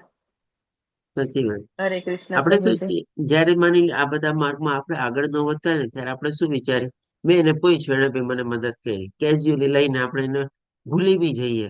પણ જયારે આવી રીતે આપણને અનુભવ થાય અને થોડું ઘણું અહેસાસ થાય ને ત્યારે આપણને ખબર પડે એ તો મને ભગવાનના રૂપમાં જ આવ્યા. અને જો આવો બધો અહેસાસ થવો, આવી બધી અનુભૂતિ થવી ને, એ જ એક જાતનો આત્મ સાક્ષાત્કાર છે. બીજું કઈ નથી. જેને જ્ઞાન ન હોય ને, આજે તમે કોઈ જઈને વાત કરો ને, એમાં શું છે, 2 વર્ષના સ્ટેશન ઉપર તો એવા કેટલાય માણસો હોય. કોઈક મળ્યું હશે ને કોઈક ભલો માણસ હશે, તમને તમારી બેગ ઉપાડી લીધી, તમારી ઉંમર જોઈને અને લેડીઝ જોઈને તમને મદદ કરી દીધી. અને કોક પાછા બીજા હોય ને, અરે ના ના, હા, આવા બધા વ્યક્તિથી બહુ સાવચેત રાખવાનું, બહુ ડરવાનું. કારણ કે આજકાલ શું થાય છે, કેવી રીતે થાય છે ખબર નથી તમારે. માણસો બધી ટાઈપના તમને મળશે. પણ આપણે શું કેવી રીતે લેવાનું છે ને આપણને આવી અનુભૂતિથી આ અહેસાસ થયો ને, એ જ બહુ મહત્વનું છે. આપણે ભગવાનની મોજૂદગી એમાં સમજીને એમ સમજ્યા ને કે ભગવાન જ આવ્યા ને મને આવી રીતે મદદ કરી નહીં ગયા. ઇવન આપણી લાઈફમાં છે ને, જ્યારથી આપણે આગળ વધી રહ્યા છે ને, જ્યારથી હું ક્લાસ લઉં છું, ઘણા બધા એવા સંજોગો પણ બન્યા છે કે આપણા લાઈફ પાર્ટનરને પણ આપણે ખોઈ દીધા હોય. તો ત્યારે આપણને આમાં જયારે આગળ વધ્યા હોઈએ એની પહેલા આપણને લાગે કે ભાઈ શું થશે, કેવી રીતે થશે, કેટલો પ્રોબ્લેમ થશે. અને હવે જયારે આપણે આમાં સ્મૂથલી આગળ વધીએ છીએ ને, આપણે દેહાત્મ ભાવથી થોડા પરે થયા છે ને, ત્યારે આપણે બધી આવી બધી તકલીફોને આપણે સરળતાથી પાર કરી રહ્યા છીએ. અને એનો પણ આપણે સામનો કરીને આપણે અત્યારે જીવી રહ્યા છીએ. આપણે તૂટી નથી ગયા, ભાંગી નથી ગયા. આ બધું કોણ કરે છે? ભગવાનની જ કૃપા છે ને આપણા ઉપર. તો કહેવાનું તાત્પર્ય એ છે કે આ બધી ચીજો આપણને આ લાયકાત મેળવવામાં તો મદદરૂપ થાય છે, પણ સાથે સાથે ભગવાન પ્રત્યેનું આકર્ષણ પ્રાપ્ત કરવામાં પણ આપણને બહુ મદદરૂપ થાય છે. હવે આપણે બીજો પોઈન્ટ લઈએ કે ભાઈ આ ભક્તિ અથવા તો આવો પ્રેમ અથવા એવું આકર્ષણ પ્રાપ્ત કરવા માટે, ઇવન સાધના ભક્તિમાં પણ આગળ વધવા માટે શું આપણને જ્ઞાન અને ત્યાગની જરૂર છે? તો કે ભાઈ બિગ નો, જરાય નથી. તમારી પાસે શાસ્ત્રોનું કઈ ને કે કાંઈ કરતા કાંઈ જ્ઞાન નથી, તો પણ તમે આ ભક્તિમાં આગળ વધી શકો છો. તમારે પાસે કાંઈ પણ કાંઈ છોડવાની અથવા તો તમારી પાસે એમાં લાયકાત નથી અથવા તો તમે છોડી નથી શકતા, તો પણ તમે છે ને આ ભક્તિમાં આગળ વધી શકો છો. આના સંદર્ભમાં જો આપણે છે ને એક નાનકડો દાખલો લઈએ. આજે જેમ મેં તમને સ્ટાર્ટિંગમાં કીધું, બાળક હોય અને એમાં સંસ્કાર અને બધું પ્રાપ્ત થયેલું હોય, તો ઈ બાળક માની લો સવારના પોરમાં એના માતા પિતા જયારે ભગવાનની મંગલા આરતી કરતા હોય, ભગવાન માટે ભોગ બનાવતા હોય, ભગવાન માટે શ્રાદ્ધ શણગાર કરતા હોય, તમારે એ બાળક પાસે કાંઈ જ્ઞાન છે? હજી માની લો ને બાખોડિયા જ ભરે છે, તમારે કાંઈ કરતા કાંઈ જ્ઞાન નથી. પણ જેમ જરા રૂટીન થઈ જાય, જેવી ઓલી આરતીની ઘંટડી વાગે, બાળક પણ કેવું તાળી પાડવા મળતું હોય કદાચ તમારે. આ બધું ક્યાંથી થયું તમારે? અને ઇવન ક્યારેક ક્યારેક માની લો ભગવાન માટે આપણે ભોગ ને બધું બનાવતા હોઈએ, ત્યારે આપણે બાળકને કહીએ ને કે ભાઈ એને કેવી ખાવાની ઈચ્છા થાય, એ તરત કેવું ભોગ બનાવતા બનાવતા એમાં હાથ નાખી દે. ક્યારેક માતા ઘણી બધી કાળજી રાખે, પણ તોય શું છે, આ બધા અપરાધો ને બધું છે ને આપણે ઓટોમેટિકલી કે ને આપણે એને પાર કરી જઈએ છીએ કે ભાઈ ઠીક છે, ચાલો બાળકે એડ્યું છે ને એમાં કઈ વાંધો નહીં આપણે તમારે. તો ઈ બાળકને નથી જ્ઞાન કે ઈ બાળક પોતાની ઇન્દ્રિય તૃપ્તિ શરીર વિષય ઉપર કઈ કંટ્રોલ પણ નથી રાખી શકતો, તેમ છતાં પણ માની લો કેવી બધી ચીજમાં ઓટોમેટિકલી એમાં પ્રવૃત્ત થઈ જાય છે ને. ઘંટડી વાગે, આરતી વાગે, આપણે ગાઈએ, તમારે એ તાળી પાડવા માંડે, રમવા માંડે, નાચવા માંડે. ભગવાનનો ભોગ બનાવતા હોય ત્યારે એમાં પોતે હાથ નાખે, પોતે ભગવાન પેલા ભગવાન આપીએ ને પેલા પોતે ગ્રહણ કરી લે તમારે. તો આ બધું શું થાય છે, કેટલું આમ સહજ છે, કેટલું ઓટોમેટિક છે તમારે. તો ડેફિનેટલી આ કોઈ આપણને પ્રી કન્ડિશન નથી, પૂર્વ શરત નથી કે ભાઈ ભગવાનની ભક્તિમાં પ્રવૃત્ત થવા માટે આપણને એલિમેન્ટરી નોલેજ જોઈએ. આજે જેમ કે કોઈ પણ સ્કૂલમાં એડમિશન માટે પણ શું છે, બાળકોને પણ પેલા ABCD અને 1 to 10 ને બધું કંઈક આવડવું જોઈએ. એવી ટાઈપની કન્ડિશન હોય છે. અરે ભાઈ હજી તો કેજી નર્સરી કે પ્રી કેજીમાં તમારે એડમિશન અપાવવું છે તો પણ એ લોકોની એક્સપેક્ટેશન, એ લોકોને ઇન્ટરવ્યુ થાય છે, મા બાપનું ઇન્ટરવ્યુ થાય છે, ને એમાં પણ એ લોકોની એક્સપેક્ટેશન શું હોય છે કે બાળક મોન્ટેસરીમાં જઈને એટલીસ્ટ એબીસીડી તો બોલી શકે, એટલીસ્ટ 1 2 3 તો બોલી શકે, એટલીસ્ટ પાપા મમ્મી જે બોલતા હોય તમારી કોણ છે એ બધું તો પોતે બતાવી શકે. આવી ટાઈપની એ લોકોની પણ એક્સપેક્ટેશન છે. પણ કહે ને કે ભગવાનની ભક્તિમાં તો છે ને આવી કોઈ જાતની એક્સપેક્ટેશન નથી, એટલે કે કોઈ પૂર્વ શરત નથી, કારણ કે આમાંનું ઘણું બધું હૃદયને સખત અને લાગણી બનાવે છે. આપણે જેમ કે આટલી બધી પહેલેથી જ માની લો કન્ડિશન મૂકી દઈએ કે ભાઈ તારે ભક્તિમાં આગળ વધવા માટે તો આ બધું કરવું જ પડશે તમારે. ઘણી વાર શું છે કોઈ માણસ એમાં પ્રવૃત્ત થતા પહેલા જ છે ને એનાથી ડિસ્કરેજ થઈ જાય અથવા તો ડિમોટિવેટ થઈ જાય. આટલું બધું કરવાનું છે, છોડ ને હમણાં નથી કરવું, ત્યારે કરવું હશે ત્યારે કરશું, દેખા જાયગા. આટલું બધું કરવું હોય, આટલા મોટા મારા ઉપર રૂલ્સ રેગ્યુલેશન થોપે તમારે, એના કરતા હું તો મારો મરજીનો માલિક છું, હું તો મારા પ્રમાણે રહીશ તમારે. એટલે એમાં પ્રવૃત્ત થયા પહેલા છે ને એટલું બધું એને ડી એટ્રેક્શન થઈ જાય, અથવા તો એટલી બધી એને એક જાતનું આપણે કહીએ ને નફરત અથવા તિરસ્કાર સુધી ઘણી વાર થઈ જાય છે. અરે ભાઈ એ શું કર્યું, આજે આટલું બધું વ્યક્તિ આટલું કરે છે, ઓલા વ્યક્તિને જો એને શું થયું, તમારે કઈ ફાયદો થયો, તો એને આવી તકલીફ આવી, ઉલટાના આવા દાખલા ને બધું પણ આપણને આપે તમારે. એટલી હદ સુધી વ્યક્તિ એના પ્રત્યે આપણે કહીને ડિમોટિવેટ થયેલો હોય છે.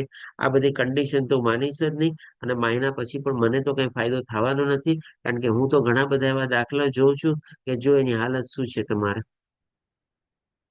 તો પછી એટલા જ માટે કહેવાય છે કે ભાઈ આપણે જયારે આ ભગવાનની ભક્તિમાં પ્રવૃત્ત થવાનું છે, એમાં શું છે આપણે નેચરલ એટ્રેક્શન કેળવીને આપણે જો આગળ વધશું ને તો આપણને બહુ સહજ થઈ જશે. આપણે કોઈ અત્યારે જેમ કે આપણે સાધના ભક્તિમાં આગળ વધીએ છીએ, પણ આને જો તમે બાઇન્ડિંગ તરીકે લેશો તો ક્યારેક ક્યારેક છે ને એમાંથી પતિત થવાનો ચાન્સ પણ છે. આજે જેમ કે માની લો જે રેલ માતાજી આપણો એડ્રેસ છે, શું કે છે?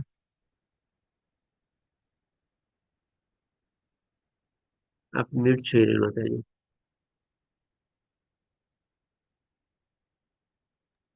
હરે કૃષ્ણ હિરલ માતાજી. જી બધા થોડું પોતાનું માઇક્રોફોન ને બધું ટેસ્ટ કરી લેજો, જેથી કરીને આપણે શું છે સમયની આપણે સારો ઉપયોગ કરી શકીએ, અને એકબીજાને આપણે હેન્ડ રેઝ કરો તો સમજી લેવાનું કે ભાઈ આપણે તરત ને તરત ઇન્સ્ટન્ટલી બોલી શકીએ જ્યારે આપણને કહેવામાં આવે ત્યારે. કારણ કે શું છે એક તો લિંક તો તૂટતી જ હોય, બ્રેક તો થતો જ હોય, એ તો વાત અલગ જ છે, ચાલો. પણ શું છે હવે ઇન્ટરપ્શન બી થઈ જાય, આપણે થોડો ટાઈમ બી પ્રમાણે આપણે વપરાઈ જાય એમાં. હેડ આપ રેડી છો બોલવા માટે? નહીં તો પછી આપનો હેન્ડ રેઝ લોઅર કરી નાખો, જો આપનું માઇક નહીં બરાબર નું હોય તો. ઓકે, ચાલો આગળ વધીએ આપણે. હવે ત્રીજો પોઈન્ટ જોઈએ કે ભાઈ આ ચીજ તો આપણે શું છે આગળ વધવા માટે યોગ્યતાના દરજ્જા, એટલે કે ભાઈ અલગ અલગ કેટેગરી અથવા તો અલગ અલગ લેવલ. અને આ ચીજ આપણે ઘણી બધી જગ્યાએ 2 થી 3 જગ્યાએ ડિટેલમાં આપણે ડિસ્કશન કરેલી છે કે ભાઈ આપણે 3 પ્રકારના ભક્તો હોય અથવા તો 3 લેવલના ભક્તો હોય, કનિષ્ઠ અધિકારી, મધ્યમ અધિકારી અને ઉત્તમ અધિકારી. અને એના સંદર્ભમાં એ લોકોની કેવી જી રેલ માતાજી બોલો, આપનો એડ્રેસ છે. હરે કૃષ્ણ પ્રભુજી. હરે કૃષ્ણ માતાજી બોલો. અને એમાં એવું હા, આવી કઈક રીતે આમ ઇન્સ્ટન્ટલી જવાબ આપવાનો અને ઇન્સ્ટન્ટલી બોલવાનો, બરાબર. જી બોલો. હા, તો નીકળી જવાયું હતું ને એટલે પ્રભુજી. હા, કેમ? પ્રભુજી તમે કહેતા હતા ને કે રૂલ્સ ને એ બધું હોય એમ, આપણે જે કે 16 માળા કરવાની ના બધું, તો ઈ જે તમે કીધું ને ઈ બધું મને લાગુ પડતું હતું. હું હજી જોડાણી ને ત્યારે હું કોલેજના ફર્સ્ટ સેમેસ્ટરમાં હતી એમ. તો ક્લાસ તો અટેન્ડ કરી દીધા, પાસ પ્રભુનો હતો એટલે ઓલી પ્રતિજ્ઞા લેવડાવે ને લેવલ 1 માં કે 18 દિવસ સુધી રહેવાનું ને એમ. તો પછી ધીમે ધીમે 1 માળાની કીધું તો 1 માળા તો કરતા થયા, પછી લેવલ 2 આવ્યું. લેવલ 2 માં સીધું એમ પછી બધાનો સાધના ચાર્ટ મૂકે એટલે બધાનું હોય ને કેટલી બધી માળાઓ કરેલી હોય ને. પછી અમે ફ્રેન્ડ્સ લોકો ડિસ્કશન કરતા તો હું કીધી કે ઇસ્કોનમાં તો આવું હોય, 16 માળા કરવી પડે ને બધાય વેલા ઉઠીને મંગલા આરતી કરે. તો પછી મારી ફ્રેન્ડ્સ બધી એટલે કોલેજમાં હોય એટલે આપણને જે આટલી ખબર ન હોય, તો બધી ફ્રેન્ડ્સ કહે કે ભક્તિ તો મનથી થાય, ભક્તિમાં કઈ દી નિયમો ન હોય ને આમ તેમ. તો હું પછી એમાં આવી ગઈ, તો હું 16 માળા ન કરતી એમ. પછી પછી ઘણો ટાઈમ લાગી ગયો એટલે જે કે ને કે સિનિયર હોય, સિનિયર સિટીઝન છે કે એ લોકોને તો વાંધો ના આવે, એ લોકો તો સમજીએ કે હવે જે પણ આવી રીતે ટીનેજર હોય કે જે કોલેજમાં હોય અમારા જેવા ઈ તરત જ આમાં પડતા પેલા એમ કે એમાં તો આટલું બધું કરવાનું હોય, રેવા દે નથી કરવું એમ. એટલે તમે એકદમ ફેક્ટ મારી તો લાઈફમાં થયું જ છે એમ, એકદમ 100% સાચી વાત છે એમ. કોઈ પણ સ્ટુડન્ટ હોય ને તો પેલા એમ જ કે એમ કરતા 2 કલાક વાંચી લેવાય એમ, પેલા નોકરીનું કરી લેવાય કે ઈ તો પછી આખી લાઈફ થાય એમ. અને ત્યારે આપણને એમ જ હોય કે હા મથી લઈ આપણને મળી જાય, હોદ્દો મળી જાય પછી આપણે કરશું એવું હોય એમ. એટલે હું ઈ કહેતી હતી. હરે કૃષ્ણ. બહુ ધન્યવાદ માતાજી શેરિંગ બદલ. એ આપણે જો પહેલી સ્લાઇડમાં આપણે કવર કર્યું ને લાયકાત કે ભાઈ સકામ કર્મ, ઇન્દ્રિય તૃપ્તિ, મન વિચાર વાણી ઉપર આપણે જે કાબુ ન રાખવો, આ બધું આજના યંગસ્ટરમાં બધું હોય જ છે તમારે.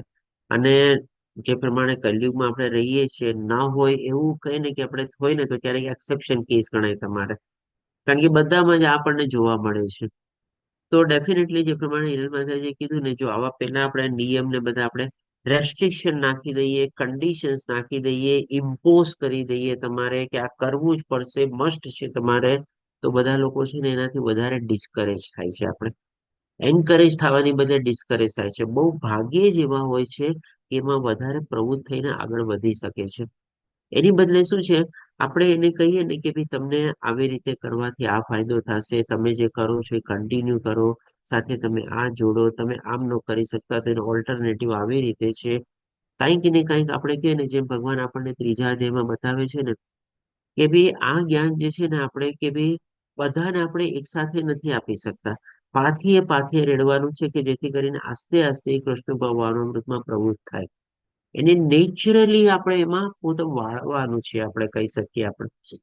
તો ડેફિનેટલી આ ચીજ જેમ આપણે સમજ્યા, અને ધન્યવાદ હિરલ માતાજી બધું શેરિંગ કરવા બદલ.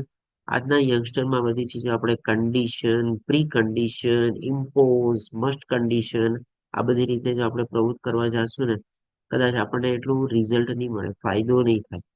એને તો નહીં જ થાય, અને જે કરવા માંગતા હશે ને એને પણ પોતાનો પ્રચાર અને પ્રસારમાં છે ને ઘણી વાર બધા નેગેટિવ અથવા તો અવરોધો બધા બહુ વધારે આવશે. આપણે એના કરતા થોડી ઘણી આપણે વચ્ચેનો માર્ગ કરીને આપણે જો આગળ વધવાનું કોશિશ કરશું તો આપણને બંને રીતે ફાયદો થશે. આપણે આ ચીજ આપણે ઘણી બધી ડિસ્કસ કરી ગયા છે કે ભાઈ બધા 3 પ્રકારના જે લેવલના ભક્તો હોય છે, એમાં એ લોકોની માન્યતા શું હોય છે, એ લોકોનું આચરણ કેવા પ્રકારનું હોય છે, અને એના પ્રત્યે આપણે એક એક પોઈન્ટ ઉપર અત્યારે આપણે ડિસ્કસ નથી કરતા. અને આ બધા આપણને ખબર જ છે. જો કોઈને આમાં કોઈ પ્રશ્ન હોય તો પૂછી શકે છે. કોઈને કઈ પ્રશ્ન, આમાં કોઈ ડાઉટ્સ કે નો ક્લિયર હોય એવું કઈ?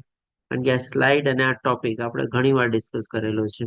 જી લલિત પ્રભુજી, આપનો ઇન્ટરેસ્ટ છે. પ્રભુજી, આમાં પ્રશ્ન આ રીતનો હોય કે શુદ્ધ ભક્તિ માટે આવશ્યક 3 સ્તરોની યોગ્યતાઓને સૂચિબદ્ધ કરો, તો એ આવે ને? હા, એ આ જ આવે સૂચિબદ્ધ કરવામાં. પણ આમાં બધા પોઈન્ટ યોગ્યતાના રિલેટેડ નથી, કોક પોઈન્ટ આપણે આચરણના રિલેટેડ પણ છે. એટલે આમાંથી તમારે યોગ્યતાના એટલે કે લાયકાતના સંદર્ભમાં જેટલા પોઈન્ટ આમાંથી, જેમ કે અહીંયા તમારે 8 થી 9 પોઈન્ટ આપણે આપેલા છે, તો આમાંથી લાયકાતના કયા કયા પોઈન્ટ છે તમારે એ અલગ તારવી લેવાના. આચરણના સંદર્ભમાં ક્યાં છે એ તમારે અલગ તારવી લેવાના. એવી રીતે લેવાનું છે. તમે આ બધા મેન્શન કરી દેશો ને તો તમારો જવાબ તો આવી ગયો, પણ that is not a perfect answer. તમે કહો ને કે બધું આપી દીધું એવી રીતે. નહીં તો કનિષ્ઠમાં શું લઈ શકાય? એમાં તો શ્રદ્ધા નથી, કનિષ્ઠમાં જેમ કે શાસ્ત્રોના આધારે આમાં જો નિર્ણય. આમાં યોગ્યતાના સંદર્ભમાં છે, એટલે કે એની લાયકાતના સંદર્ભમાં છે. અને લાયકાતના સંદર્ભમાં છે ને આપણે ક્યારેક ગેરલાયકાત બી આવી જાય. યોગ્યતાનો સંદર્ભ તમારે 2 રીતે લેવાનો છે, પોઝિટિવ સાઈડ અને નેગેટિવ સાઈડ તમારે. કે ભાઈ આ યોગ્યતા હોય છે ને આ યોગ્યતા એનામાં નથી હોતી, એવી રીતે બી લેવાનું. જેમ કે આની યોગ્યતા શું છે, તો કે નબળી શ્રદ્ધા. શ્રદ્ધા છે પણ એ નબળી શ્રદ્ધા છે, તો એની એક જાતની યોગ્યતા થઈ ગઈ. અને જો બીજી સેન્સમાં તમે જુઓ તો એની ડિસ્ક્વોલિફિકેશન એટલે એની ગેરલાયકાત બી થઈ ગઈ કે ભાઈ સ્ટ્રોંગ શ્રદ્ધા નથી એની માટે, દ્રઢ શ્રદ્ધા નથી તમારે, એ રીતે છે. પછી હવે ગેરલાયકાતના હિસાબે તમારે એટલે કે અયોગ્યતાના હિસાબે શાસ્ત્રનું જ્ઞાન નથી, એ અયોગ્યતા થઈ ગઈ. એવી રીતે. ઓકે, ક્લિયર પ્રભુજી? યસ. પછી જેમ કે હા, પ્રથમ પ્રારંભિક છે, આ ડેફિનેટલી આની યોગ્યતા થઈ ગઈ. કે ભાઈ ચાલો એક માળા કરે છે, ભોગ ધરાવે છે, તો આ તો થઈ ગયો ને એલિમેન્ટરી લેવલ, પ્રથમ લેવલ, તો યોગ્યતા એને કેળવી લીધેલી છે એવી રીતે. ઓકે, અને આ જે મૂકે છે ને માત્ર વસ્તુ જ જુએ છે તમારે, આ એનું આચરણના સંદર્ભમાં થઈ ગયું કે ભાઈ હજી એને ખબર નથી પડી કે ભાઈ ભૌતિક ચીજ શું છે, આધ્યાત્મિક શું છે. ભૌતિક ચીજ નહીં, ભૌતિક સમજે છે, પણ એ ભૌતિક ચીજમાં એમ નથી સમજતો કે એ પણ તો ભગવાનની શક્તિ છે. એટલે કે ખાલી માત્ર વસ્તુ જ જુએ છે, તો એની આચરણના સંદર્ભમાં આવી ગયું. Okay. બીજા કોઈને કોઈ પ્રશ્ન આ પર્ટિક્યુલર સ્લાઇડ ઉપર? જી સારિકા માતાજી, આપનો એડ્રેસ છે. હા, હરે કૃષ્ણ પ્રભુજી. જી. આપણે છે ને અત્યારે નવા જે હોય ડીઓટીસ, બરાબર, આપણે એને એક માળા કરવાનું કહીએ કે ભાઈ તમે એક માળાથી શરૂ કરો, તો કરે છે બરાબર, પણ ક્યારેક કરે પછી એમ કે અઠવાડિયા પછી ના મારાથી થતી નથી માળા, હા કે ભાઈ આ તો બહુ તમારો મંત્ર બહુ મોટો છે અને આટલી બધી વાર 108 વાર, ના ના એ રેવા દો. એટલે મારું જ દ્રષ્ટાંત આપો, મારા જે પ્રભુજી છે ને મારા ઘરવાળા, એ વચ્ચે સરસ કરતા હતા એક માળા, એક વ્યવસ્થિત અઠવાડિયું 10 દી 15 દી, ટૂંકમાં સારું ચાલ્યું. હવે લગભગ 1 મહિનાથી મૂકી દીધું છે. તો આપણે એને કહીએ ને તો કે ભાઈ મને ટાઈમ નથી, તું તારે જેટલું કરવું હોય ને એટલું કર, તું મને કે ના કર. હવે એનું શું કરવું? એક માળા બી નથી, પેલા તો કરતા હતા એક માળા. જો સૌથી પહેલું તો માતાજી છે ને કે જયારે તમે પહેલી બીજી વાર એને કીધું અને એમાં થોડું ઘણું તમારું માનીને એ આદરપૂર્વક તમારું માનવા લાગ્યા અને શરૂઆત કરી તમારે, થોડાક દિવસ કરી તમારે, તો આ ચીજ એને શું કામે કરી? એને માળા પ્રત્યે ઇન્ટરેસ્ટ નહોતો, એને એ હરે કૃષ્ણ મહામંત્રનો મંત્ર બોલવામાં ઇન્ટરેસ્ટ નહોતો, પણ એને માન, આદર અને સન્માન અને કોની વાત રાખી? તો કે તમારી વાત રાખી. આજે તમે પત્ની તરીકે તમારા પ્રભુજીને કીધું તો એને તમને માન, આદર ને સન્માન આપ્યું અને કીધું કે ચાલી આટલું બધું કરે છે ને આટલું બધું કે છે ને, ચાલો શરૂ તો કરી દો. બરોબર છે, કહ્યું એને 8-10 દિવસ 15 દિવસ કર્યું તમારે, પછી એને મૂકી દીધું તમારે. તો હવે શું છે, તો તમારે ઈ ચીજને કેચ કરવાની છે કે ભાઈ એને શરૂઆત શું કામે કરી, કેવી રીતે કરી. હવે તમારે એમ, જો આ હું તમને મારી સમજણ પ્રમાણે કહું છું કે આવી રીતે થયું હશે તમારે શું કહેવાનું કે ભાઈ તમે પહેલી વાર જયારે શરૂઆત કરી ત્યારે તમે શું કામે કરી રીતે શરૂઆત? તમારે છે ને એને પૂછવાનું, તમને માળામાં ઇન્ટરેસ્ટ નહોતો લાગ્યો? માળામાં ઇન્ટરેસ્ટ લાગ્યો તો નહોતો લાગ્યો, શું કારણ હતું? મેં કીધું એટલે તમે કર્યું કે તમારી પાસે એ ટાઈમમાં ટાઈમ હતો, કે તમારી પાસે કોઈ એવો પ્રોબ્લેમ આવ્યો હતો, તમને લાગ્યું કે હું આ માળા કરું જે મારો પ્રોબ્લેમ સોલ્વ થઈ જાય? એવું પણ હોઈ શકે, કઈક તમારે સક્ષમ કર્મ પણ પ્રભુ હોઈ શકે તમારે, કે ચાલ નહીં કે છે અત્યારે મારે થોડુંક આ છે, હું માળા કરું શરૂ કદાચ પણ પ્રોબ્લેમ સોલ્વ થઈ જાય તો કઈ મારું, એવું પણ કોઈક ઇન્ટરેસ્ટ હતો, સ્વાર્થ હોય. એટલે કે તમારે છે ને એ વ્યક્તિ પાસે જવાનો, થોડોક સમય આપવાનો, તમારે એની પાછળનું કારણ જાણવાનું કે શું કામ એને 5, 10, 15 મિનિટ દિવસ સુધી શરૂઆત કરી, અને હવે પછી બીજું કારણ જાણવાનું કે શું કામ એને સ્ટોપ કરી દીધી પાછી. એ કારણ પણ જાણવાની કોશિશ કરવાની, અને એ બધું તમારે મૂલ્યાંકન કરીને પછી છે ને આસ્તે આસ્તે એને તમારે સમજાવવાનું કે ભાઈ જો તમે કન્ટિન્યુ રાખશો તો કદાચ તમને ઓર ફાયદો થઈ શકે. હું પોતે રાખું છું તો મને આવી રીતે થાય છે ફાયદો, મને થોડુંક મન શાંત રહે છે, મને તમારા પોતાના 1-2 તમારા અનુભવ તમે થોડા શેર કરો. એ પણ એટ અ ટાઈમ એક સાથે નહીં, દરેક દિવસમાં છે ને 5-10 મિનિટ આવી રીતે કઈ અચાનક છે ને ડિસ્કસ કરી લેવાનું. પર્ટિક્યુલરલી એ ટોપિક લઈને તમે એની સાથે ડિસ્કસ કરવા માંગો છો ને એવી રીતે પણ તમારે નહીં જવાનું. તમારે મને શું લેવાનું? તમે વચ્ચે માળા કરતા હતા ને, તમને કઈ ચેન્જ નહોતો લાગતો? તમને કઈ ફરક નહોતો લાગતો? તમે શું કામે શરૂઆત કરી હતી? મેં કીધું એટલે શરૂઆત કરી હતી? કે પછી તમે માળાને પહેલી વાર જોઈને તમને માળા ગમી એટલે તમે શરૂઆત કરી હતી? ત્યારે કૃષ્ણ મહામંત્ર તમે પહેલી વાર સાંભળ્યો ને એમાં તમને ગમ્યું કઈક એવું? કઈક ને કઈક તમે અચાનક આવી રીતે પૂછો 2-4 પ્રશ્નો, અને થોડું ઘણું એટલે તમે છે ને એમાંથી ક્રિએટ. જી માતાજી બોલો. મારો બાબુ છે ને એ બહુ એક્ટિવ છે આમાં, બધું એને ખૂબ જ ઇન્ટરેસ્ટ છે, અને સેટરડે સન્ડે જાય બી છે, મંદિરે જાય છે અને સેવામાં હોય છે. એટલે એને બિચારે ઘણી ટ્રાય કરી અલગ અલગ રીતે સમજાવવાની, એમ કે પપ્પા એના શું બેનિફિટ થાય, શું કામ કરવું જોઈએ, કેટલા બધા એને શ્લોક દેખાડ્યા, પ્રિન્ટ કાઢીને બતાવે કે જો આ શાસ્ત્રમાં કેટલું મહત્વ છે મંત્રનું, આ શાસ્ત્રમાં કેટલું મહત્વ છે. પણ ક્યારેક શું થાય, થોડી વાર સુધી એને ગળે ઉતરે કે ના ના હા તો આ સાચું છે, ચાલો કાલથી હું કઈક વિચારીશ. પણ અમે બંને હવે થાકી ગયા કે ભાઈ પ્રયત્ન તો ઘણો કર્યો અમારા બંને તરફથી, મેં ને મારા બાબાએ. પછી હવે અમે એવું રાખ્યું કે ભાઈ હવે એ નહીં કરે તો આપણે કઈ નહીં, આપણે આપણું કન્ટિન્યુઅસ કરો, એને તો નથી કરવું તો શું કરશું. હું બરાબર. જો તમારે છે ને અલગ અલગ મેથડ કરવી પડશે. તમે કીધું ને કે શાસ્ત્રના આ દેખાડ્યા શ્લોક વંચાવ્યા આવી રીતે એમ કીધું તમારે દેટ મીન્સ કે એ ચીજમાં જેને ઇન્ટરેસ્ટ નથી એ ચીજ ડિસ્કાર્ડ કરો. પાછી બીજી કોઈ મેથડ અપનાવો. તમારે પ્રયાસ નથી છોડવાના જ્યાં સુધી તમને સંપૂર્ણ ના નથી પાડતા કે આના પછી તારે મને કોઈ દી આના માટે કઈ કહેવાનું નહીં અને મને કોઈ દી કઈ તારે બોલાવવાનું નહીં આના માટે, ત્યાં સુધી તમારે તમારા પ્રયાસ અનાયાસે ચાલુ રાખવાના છે. જે તમને કીધું ને કે ભાઈ તમે ઇન્ટેન્શનલી ઈ પર્ટિક્યુલરલી ઈ ટોપિક ઉપર તમે ડિસ્કસ કરવા જાશો તો કદાચ તમને ઈ સફળતા નહીં મળે. પણ તમારે એમ કે ને કે ભાઈ રોજ બરોજમાં કંઈક ને કંઈક વાતચીત ચાલતી હોય, ખાવા પીવા બેઠા હોય કે કંઈ બીજી કોઈ પ્રવૃત્તિ કરવા બેઠા હોય, ઓટોમેટિકલી થોડી ઘણી આ બધી ચીજો તમે ચર્ચા કરતા જાઓ. અને ઘણીવાર તમે છે ને એને ડાયરેક્ટલી ઇન્વોલ્વ ન કરો, ઇનડાયરેક્ટલી કરો. કેવી રીતે ખબર છે? આજે જેમ કે તમે કીધું ને કે તમને અને તમારા સનને એમાં ઇન્ટરેસ્ટ છે, તમે બે ચર્ચામાં લાગી જાઓ. એ બાજુમાં બેઠા હશે ને કંઈક કરતા હશે ને, તમે એને એમ ન કહે કે ભાઈ એમને સંભળાવવા કેવી તમે કરીએ, પણ તમે કઈ ચર્ચા કરો ડાયરેક્ટલી ઇનડાયરેક્ટલી છે ને ધ્યાન આમાં ખેંચાશે, એ સાંભળશે તમારે. અને એમાં કદાચ જો એ લોકોને કંઈક રસ લાગે કોઈ પણ ચીજ પ્રમાણે, ત્યારે તમને લાગે કે ભાઈ આમાં એને આ રીતે એટ્રેક્ટ થઈ શકે છે, તો પછી ચીજમાં તમારે પણ ઊંડું ઉતરવાનું. જો ઘણી બધી અલગ અલગ પ્રયત્ન રીતે તમારે પ્રયાસ કરવાના છે માતાજી. જી માતાજી બોલો. હા એટલે મારો બાબો તો બિચારો બહુ પ્રયત્ન કરે છે કે ભાઈ પપ્પા એક માળા તમે ખાલી કરો, ભલે ઈ કે હું તમારી સાથે કરાવું, કે હું આપણે બંને સાથે કરીએ, ઈ કે હું બોલતો જાઉં તમે બી બોલતા જાવ, ઈ કે પછી અમે ત્રણેય સાથે કરીએ. કીધું આપણે ત્રણેય સાથે, અમે શું છે હું ને મારો બાબો વહેલા સવારે ઉઠીને માળા કરી લઈએ છીએ. એટલે કીધું તો તમારે સાથે કરવી ને સાંજે પાછી ફરીને એક માળા બધા આપણે કરીએ એમ. તો કે હા જોશું. પછી અમે વચ્ચે હરિસંકીર્તન પણ કરતા હતા સાથે બેસીને, તો એ 2-3 દિવસ કર્યું. પછી કે આ બધો મને ટાઈમ નથી, હું ને મારો બાબો તો બધું ડેઈલી કરીએ છીએ, ગીતા વાંચન, ચેતન ચરિત્રામ, ભાગવત, રામાયણ, બધા પુસ્તકો અમને બેને ખૂબ જ શોખ છે અને બધું ગમે છે કે ભાઈ ના આ બધું જરૂરી છે આપણા માટે. મારા બાબાની તો એજ બહુ નાની છે, પણ એ તો મારા કરતા વધારે બધું સરસ નોલેજ ને બધું છે. ઘણી વાર તો મને સમજાવતો હોય કે આનું આમ છે, આનું આમ છે, એટલે એને સમજાવે છે કે તમે જો આ રીતે કરો ને થોડુંક. પછી અત્યારે તો એને એવું કીધું તમે એક માળા ના કરો ને તો કાંઈ નહીં, 11 પારા સુધી 11 વખત તમે ખાલી બોલો, એટલે પછી ધીમે ધીમે પછી વધારો, પછી 12, પછી 15, એવી રીતના એમ. તો એ આમ ટૂંકમાં એને અંદરથી એમ નથી થતું કે હું કરું એમ. આપણે બહુ ફોર્સ કરીએ ને તો કદાચ એ કરી નાખે, પણ પછી પાછું બીજા દિવસે હતું એને એ તમે એ ચેતના છે ને તમે જાગૃત કરવામાં તમે છે ને ભગવાનની કૃપા થશે ત્યારે થશે. એ વાતચીત તમારે માની લેવાની છે. તમે ગમે તેટલું કરશો નહીં થાય હશે તો નહીં જ થાય તમારે.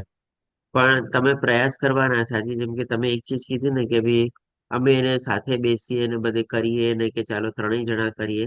હવે આના સંદર્ભમાં તમને એક ચીજ કહું, ક્યારે તમે એ જે કામ કરતા હોય એમાં તમે એને સાથે સાથ આપ્યો, તમે એને મદદ કરી કે ચાલો આજે આપણે પપ્પા હું તમને મદદ કરી દઉં કે હા હા મારો બાબો સાથે જ હોય છે, એની ઓફિસમાં સાથે જ હોય છે. એ બંને ઓફિસે જાય છે. મારો બાબો ભણવાની સાથે સાથે એને બિઝનેસમાં બધી હેલ્પ કરે છે.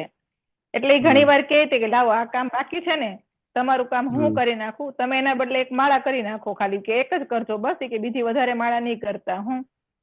તો એને આમ મનથી નથી થતું. એટલે મને ઘણી વાર દુઃખ થાય છે કે આટલું બધું આપણે એને સમજાવીએ છીએ અને આટલું જરૂરી છે, આપણી એજ થઈ ગઈ છે એ પ્રમાણે કે હવે આપણે હરિનામ લેવું જ જોઈએ એમ, પણ એને એમ અંદરથી નથી થતું કે ના કરવું જોઈએ એમ. કીધું ને ભગવાનની કૃપા વગર તમે ચેતના તમે જાગૃત નહીં કરી શકો, તમે ખાલી પ્રયાસ કરી શકો છો બસ. તો અલગ અલગ રીતે. અને તમે બીજી શું છે કે ભગવાનને પ્રાર્થના કરો કે ભાઈ એની ચેતના જાગૃત થાય, બસ આ એક ચીજ હજી તમે કરી શકો છો. બાકી અધરવાઇઝ બહુ પોસિબલ નથી તમારે. ઈશ્વર ઉપર છોડી ઈશ્વર દેવાનું ઉપર થોડું છોડવું પડે તમારે બસ. હા ચલો, હરે કૃષ્ણ પ્રભુજી, ઓકે, આભાર. હરે કૃષ્ણ. સારો પ્રશ્ન. તો ચાલો ઓકે. અને કીધું ને કે ભાઈ આધ્યાત્મિક આ તો શું છે કે માની લો તમે કરવા તો દે છે, એ તમે થેન્ક્સ માનો. નહીં તો ઘણી વાર એના તરફથી પણ છે ને આપણને અવરોધ આવે છે. શું લાગી ગઈ છું આમાં, શું જરૂર છે આમાં તારે અત્યારથી ને આવી રીતે અમને બધું. હા એ છે જ તે. મારા સાસરિયા પક્ષથી મને બહુ અવરોધ છે. મારા સાસુ ને એ બધા અહીંયા આવે ને મારા ઘરે ત્યારે મારે બહુ પ્રોબ્લેમ થાય. એ લોકો મને આ બધું રૂટીન જોવે ને કરતા, તો કે આ તો ભક્તાડીથી દેખાડો ખાલી કરે છે કે અમે બધા આવીએ છીએ ને એટલે દેખાડો બહુ કરવાનો શોખ છે મારા દીકરાને, એવું ઘણી વાર કે છે બધાય મારા સાસરિયા ટૂંકમાં. પણ અમે પછી મનમાં ના લઈએ કે એનું કામ કરે, આપણે આપણું કામ કરો. બસ બસ બસ. ઓકે માતાજી, વિડીયો ઓન રાખો તો સારું રહેશે. એનીવે ચાલો તો હવે જેમ આપણે ભગવદ્ ગીતામાં 7મા અધ્યાયમાં ભગવાન કહે છે ને કે 4 પ્રકારના લોકો ભગવાનની શરણાગતિ લે છે અને 4 પ્રકારના નથી લેતા. તો અત્યારે ભક્તના સંદર્ભમાં પણ આપણે જેમ 3 કેટેગરી જાણીએ, કનિષ્ઠ અધિકારી, મધ્યમ અધિકારી અને ઉત્તમ અધિકારી. તો આપણે કહી શકીએ કે ભાઈ આજે ભગવાન 4 પ્રકારના જે લોકો ભગવાનની શરણાગતિ લે છે ને એના પાછા ફર્ધર ભગવાન આપણને સબ ડિવિઝનના રૂપમાં કહે છે અને આ 4 સબ ડિવિઝન છે ને આપણે કહી શકીએ કે ભાઈ કનિષ્ઠ ભક્તોની કેટેગરીમાં જ આવે છે. એમાં કે દુઃખી, અર્થાર્થી અને જિજ્ઞાસુ એ તો ડેફિનેટલી 100% આપણે ભગવાનની કનિષ્ઠ કેટેગરીમાં જ છે. કારણ કે પેલી બેને તો કંઈક ને આપણે સ્વાર્થ હોય છે, તકલીફ હોય છે, પ્રોબ્લેમ હોય છે, અથવા તો કોઈક ઈચ્છા હોય છે એટલા માટે ભગવાન પાસે જાય છે. અને જેવી રીતે એમાં પોતે સફળતા પ્રાપ્ત થાય છે, ભગવાનની કૃપા થાય છે, પાછા ભગવાનને ભૂલી જાય છે. અને જે જિજ્ઞાસુ હોય છે એ પણ આપણે કહી શકીએ કે એ પણ તો એ જાતનો સ્વાર્થ અથવા તો ઈચ્છા છે કે ભાઈ ભગવાન વિશે હું જ્ઞાન મેળવું. હાલાકી સતોગુણી જિજ્ઞાસા છે, સતોગુણી પ્રવૃત્તિ છે, ઈચ્છા, પણ અલ્ટિમેટલી પણ એમાં એ જ્ઞાન મેળવીને પણ એ પ્રવૃત્ત થાય કે ન થાય કોઈ ગેરંટી નથી આપણે. એટલા માટે ભગવાન કહે છે કે જેમાં ચોથા પ્રકારનો જે જ્ઞાની જે છે તમારે એ સૌથી વધારે ઉત્તમ છે આપણે. એ જ ભગવાન પછી આપણને નેક્સ્ટ સ્લાઇડમાં કહે છે કે ભાઈ આમાંનો શ્રેષ્ઠ કોણ? તો કે ભાઈ જ્ઞાની. અને શું કામે? તો કે ભાઈ જેને ઈ જ્ઞાન પ્રાપ્ત કરીને છે ને પોતે સાધના ભક્તિમાં તો પ્રવૃત્ત થયેલો જ છે, પણ સાથે સાથે એને શું છે ભગવાન પ્રત્યે પ્રેમ પ્રગટાવેલો છે. કારણ કે એમાં ભગવાન કારણ પણ આપે છે આપણને 7મા અધ્યાયમાં કે આમાંનો જે જ્ઞાની જે છે એ મને સૌથી વધારે પ્રિય છે. કારણ કે શું કામે? તો કે ભાઈ હું તેને પ્રિય છું અને તે મને પ્રિય છે. એટલે કે બંને એકબીજા પ્રત્યે છે ને પ્રેમ વિકસાવેલો છે. ભગવાને તો આપણા પ્રત્યે પ્રેમ વિકસાવેલો જ છે. ભગવાન તો હંમેશા આપણી સાથે રહે જ છે. ભગવાન તો આપણને બધું આપે જ છે. ભગવાન તો આપણી બધી જગ્યાએ ખ્યાલ રાખે જ છે. ભગવાન ક્યાંય એમ નથી કહેતા કે આ નાસ્તિક છે, આ મારું નામ નથી લેતો, ચાલો હું એનો ખ્યાલ નહીં રાખું. પણ આમાં જેમ ભગવાન કહે છે ને કે ઈ મને પ્રિય છે, પણ સાથે સાથે હું પણ એને પ્રિય છું. એટલે કે બોથ સાઈડ લવ, એટલે કે ભાઈ ઈ જે જ્ઞાની ભક્ત જે છે ભગવાનનો, એને જ્ઞાન પ્રાપ્ત કરીને આચરણ કરીને ભગવાન પ્રત્યે એને શુદ્ધ પ્રેમ, શુદ્ધ ભક્તિ અથવા તો એવો પ્રેમ વિકસાવેલો છે. જ્ઞાનયુક્ત પ્રેમ, ભક્તિયુક્ત પ્રેમ, શુદ્ધતાયુક્ત પ્રેમ. અને એના કારણે ભગવાન કહે છે કે ભાઈ ઈ મને બહુ પ્રિય છે અને હું પણ એને પ્રિય છું. એટલા માટે ભગવાન એને ઉત્તમ ગણે છે 4 પ્રકારમાંથી. તો આપણે પણ અત્યારે માની લો આપણે જો ભગવાનના ગમે તેટલા ઉત્તમ ભક્ત હોય ને તો એ પોતાની જાતને કનિષ્ઠ જ ગણે. આપણે પણ પોતાની જાતને કનિષ્ઠ સમજવાનું છે. આપણે કાંઈ નથી, આપણામાં કોઈ લાયકાત નથી. પણ આપણે શું છે ભગવાનની ભક્તિમાં આપણે આવી જ ભાવનાથી આપણે આગળ વધવાની કોશિશ કરવાની છે. ભગવાનને પ્રાર્થના કરવાની, ભગવાનને યાચિકા કરવાની કે ભગવાન મારી આંગળી પકડ, ભગવાન મારી દોરવણી કર, ભગવાન મને જ્ઞાન આપ, ભગવાન મને તું હિંમત આપ, ભગવાન મને તું સંઘર્ષ કરવાની શક્તિ આ બધું આપણે ભગવાનને પ્રાર્થના કરવાનું છે. અને આપણે ચૂપચાપ ભક્તિમાં આગળ વધે રાખવાનું છે. તો ભગવાનને પણ આપણે પ્રિય થઈ શકશું. એટલે કે કહેવાનું તાત્પર્ય એ છે કે આવી શુદ્ધ ભક્તિ, પ્રેમમય ભક્તિ આગળ વધારવા માટે આવી રીતે આ સેન્સમાં આપણે જે કંઈ પણ જ્ઞાન પ્રાપ્ત કરીએ છીએ એ જ્ઞાનને આપણે આચરણ દ્વારા આપણે ભગવાનના પ્રિય બની શકીએ છીએ. હવે આપણે છઠ્ઠી ચીજ છે કે ભાઈ હવે આમાં અવરોધો અને આને પણ આપણે કેવી રીતે પાર કરીએ એ બહુ મહત્વનું છે. અને આ અવરોધોના સંદર્ભમાં આપણે કહી શકીએ કે ભાઈ થોડું ઘણું આપણે ભૌતિક દુનિયાના સંદર્ભમાં જે કંઈ પણ ઈચ્છાઓ અથવા તો ઇન્દ્રિય તૃપ્તિ, શરીર તૃપ્તિ માટેની હોય એના ઉપર તો આપણે કાબુ મેળવવો જ પડશે. એના વગર આપણે ભગવાનની શુદ્ધ ભક્તિ અને ભગવાન પ્રત્યેનો શુદ્ધ પ્રેમ આપણે પ્રાપ્ત કરી જ નહીં શકીએ. તો સૌથી પહેલા આપણે આધ્યાત્મિક માર્ગમાં પણ આપણે કહી શકીએ કે 2 પ્રકારની આપણી ઈચ્છા હોય છે. સૌથી પહેલા આપણને મુક્તિ જોવે છે. આના પછીનો જે અધ્યાય આપણે જે આજે લેવાના છે એમાં આપણે જોશું કે 5 પ્રકારની જે મુક્તિ હોય છે એમાં પણ ભગવાનના સાચા અને શુદ્ધ ભક્તને છે ને 5 પ્રકારની મુક્તિમાં ઇન્ટરેસ્ટ નથી હોતો.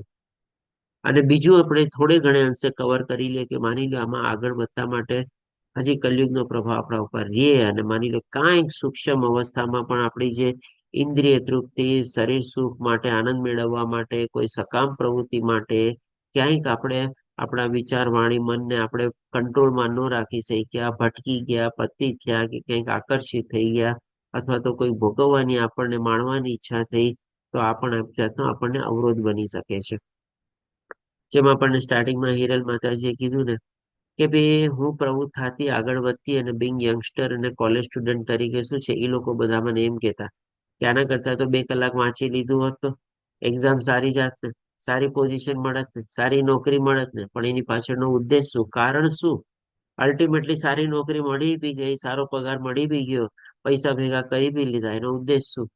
તો કે ભાઈ શરીર સુખ માણવાનો, ભૌતિક સુખ સગવડો માણવાનો, એ જ ઉદ્દેશ ને. ભૌતિક ઉદ્દેશ તો એમાં ક્યાંય આવ્યો જ નહીં, આધ્યાત્મિક ઉદ્દેશ તો ક્યાંય આવ્યો જ નહીં એમાં તમારે.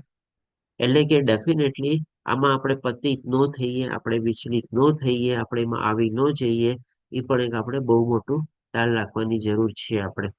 જો ઉંમર થઈ ગયું એ બધું થઈ ગયું હોય તો થોડું ઘણું તો કંટ્રોલ રાખી જ શકીએ, પણ હજી જેમ કે આપણે સારિકા માતાજી પણ જેમ પ્રમાણે વર્ણવ્યું એમના પ્રભુજીને હજી આ ઉંમરે પણ આમાં એ આગળ વધવા માટે કેટલા બધા અડચણો છે, ઈચ્છા નથી થતી, આગળ વધી નથી શકતા તમારે. તો ડેફિનેટલી આ 2 પ્રકારનું છે ને એક જાતનું થોડું ઘણું તો ક્લેશ ચાલે જ ને ચાલે છે જ આપણે. જે હિરલ માતાજી આપણે એડ્રેસ છે બોલો. હરે કૃષ્ણ પ્રભુજી. હરે કૃષ્ણ. પ્રભુજી આ તમે આ જોબ વાળું કીધું હે, તો એમાં એવું આપણે અત્યારે પેલા આપણને નથી ખબર તો ત્યારે આપણે એવું વિચારતા હતા કે આપણને જોબ મળશે તો આપણે આમ કરશું ને મળી જાય તો ખૂબ સારું ને એમ ચિંતા ન રહે ને. અને હવે આપણે એવું વિચારતા હોય કે એક જોબ મળી જશે તો આવી રીતે આમ બુક ડિસ્ટ્રીબ્યુશનમાં આમ કરશું, હેલ્પ કરશું, આમ કરશું એમ. તો આવો વિચાર કરતા હોય તો એ ડેઈલી એકવાર તો વિચાર આવી જ જાય એમ કે જોબ મળી જાય તો સારું. તો એ શું ગણાય કે ભૌતિક આપણી ઈચ્છા છે એવું ગણાય? ડેઈલી આ વિચાર હા આવવો એ કઈ રીતે સમજી શકીએ આપણે એમ કે આપણે ભગવાન ઉપર હજી વિશ્વાસ નથી એના હિસાબે એવું થાય છે કે જો કે ભક્ત તો આપણે હજી કહેવાય જ નહીં, કનિષ્ઠ ભક્ત પણ ના હમ. કહેવાય, પણ તો આની પાછળનું રીઝન શું હોઈ શકે ને એ વિચાર ન લાવવા માટે શું કરવું જોઈએ? હરે કૃષ્ણ. જો સૌથી પહેલા તો જેમ કીધું ને કે ભાઈ વિચાર આવી જ જાય છે કે નોકરી મળી જાય તો સારું, તો ડેફિનેટલી સૂક્ષ્મ અવસ્થામાં તમારી એ ભૌતિક ઈચ્છા રહેલી જ છે કે ભાઈ નોકરી મળી જાય તો સારું. અ જો માતાજી આના સંદર્ભમાં છે ને તમને થોડુંક પર્સનલ શેરિંગ કરું છું. અ આપણે છે ને 31 જાન્યુઆરી તમારે, હવે શું છે હું અત્યારે છેલ્લા જે ઓર્ગેનાઇઝેશનમાં હતો જેમ કે ઇન્ડિયામાં તો મારે પ્રેક્ટિસ ને બધું હતું તમારે, અને અહીંયા આપણે ઈ ગણતરીની ઈચ્છાથી આવ્યા હતા કે ભાઈ થાય તો પ્રમાણે કરશું કંઈક એવી એક્ટિવિટી, નહીં થાય તો આપણે ભાઈ છોકરાનું છે એ પ્રમાણે ભણતર કરી લઈને આપણે રહેશું. પણ અહીંયા જ્યારથી આવ્યો ત્યારથી લગભગ સમજો ને 1-2 મહિના પછી જ આપણે બધું ગોઠવાઈ ગયું હતું ને જોબ મળી ગયું હતું ને એમ ટોકીમાં 2019. તો ત્યારે હું આટલો કૃષ્ણ ભગવાનમાં હું ડેવલપ નહોતો, તમારે વિકસેલો નહોતો. કોરોના કાળ પછી 2020 થી તમારે આમાં વધારે પ્રવૃત્ત થયો તમારે.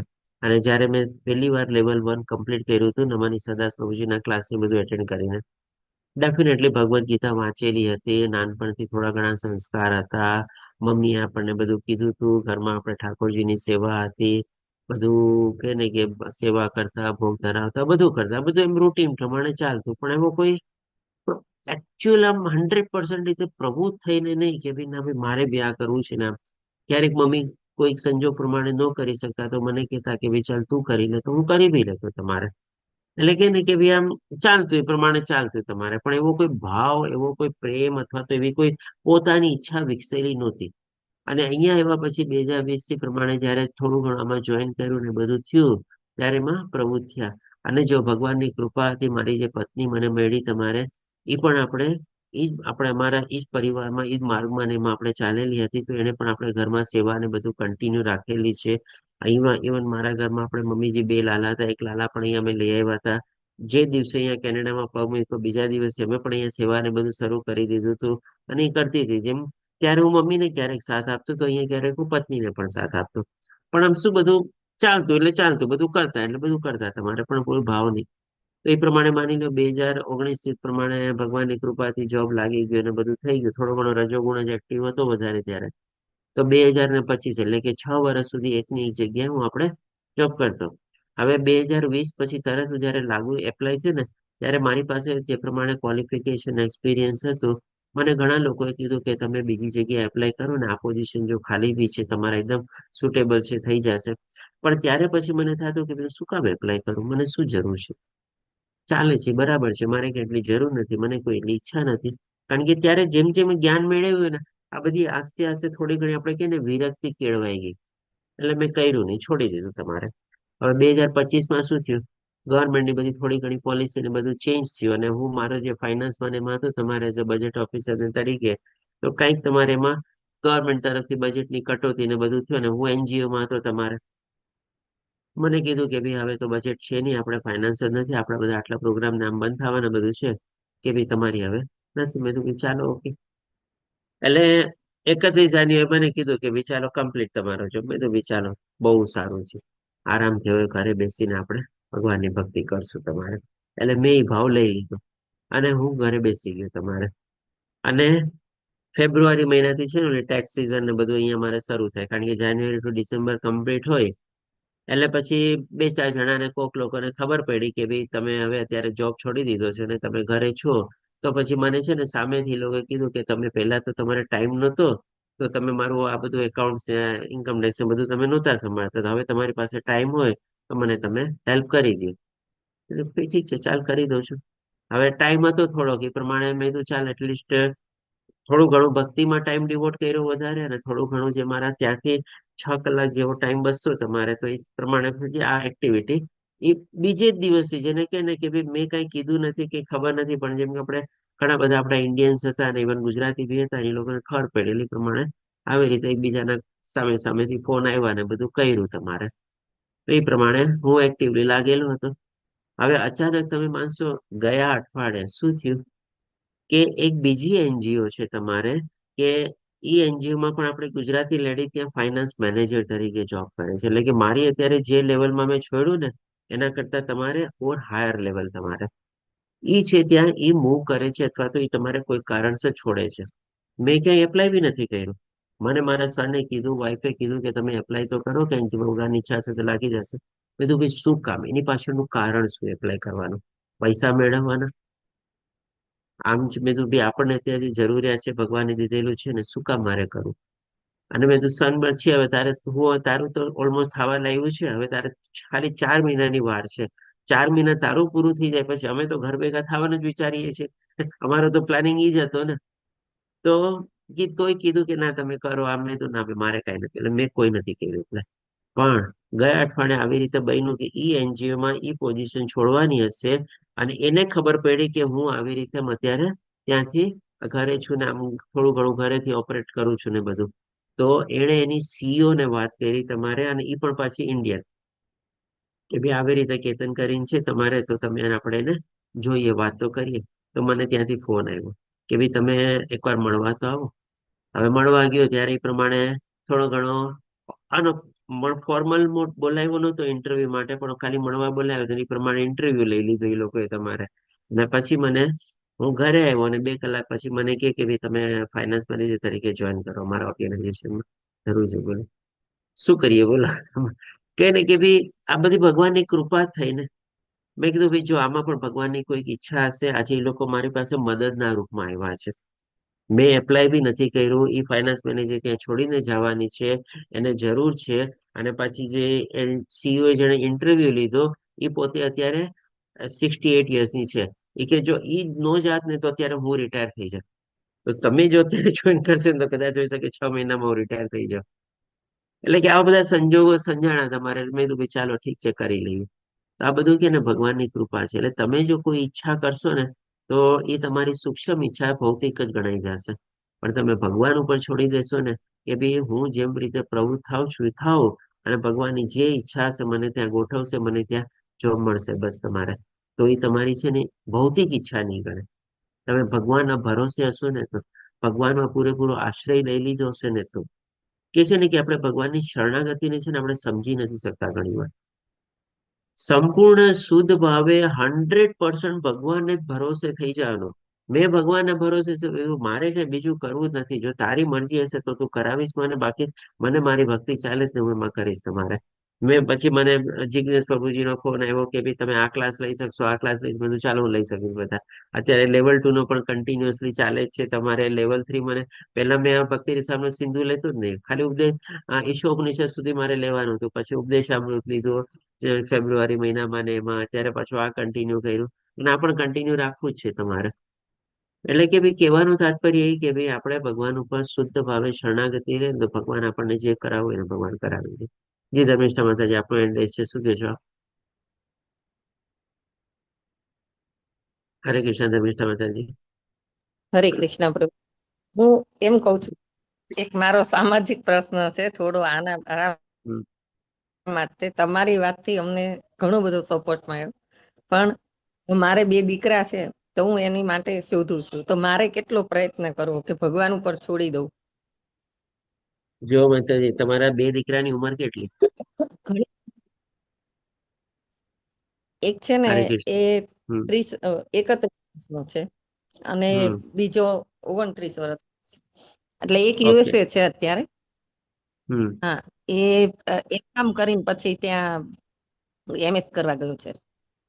ઓકે. એટલે હું તો એવું ઘણી વાર વિચારું છું કે આ બધું જોઈને મને ટાઈમ જાય છે ને ભક્તિ એટલી ઓછી થાય છે. તો આમાં જો સૌથી માતાજી છે ને, જો હું મારો ઓપિનિયન, ફ્રેન્ક ઓપિનિયન આપું છું, તમને જો કદાચ ખોટું લાગે કે તમે કઈ બીજી રીતે નહીં લેતા, પણ આજે હું જેમ કે મારો દીકરો, મારા ના ના દીકરાને છે એ ને હું અહીંયા, હા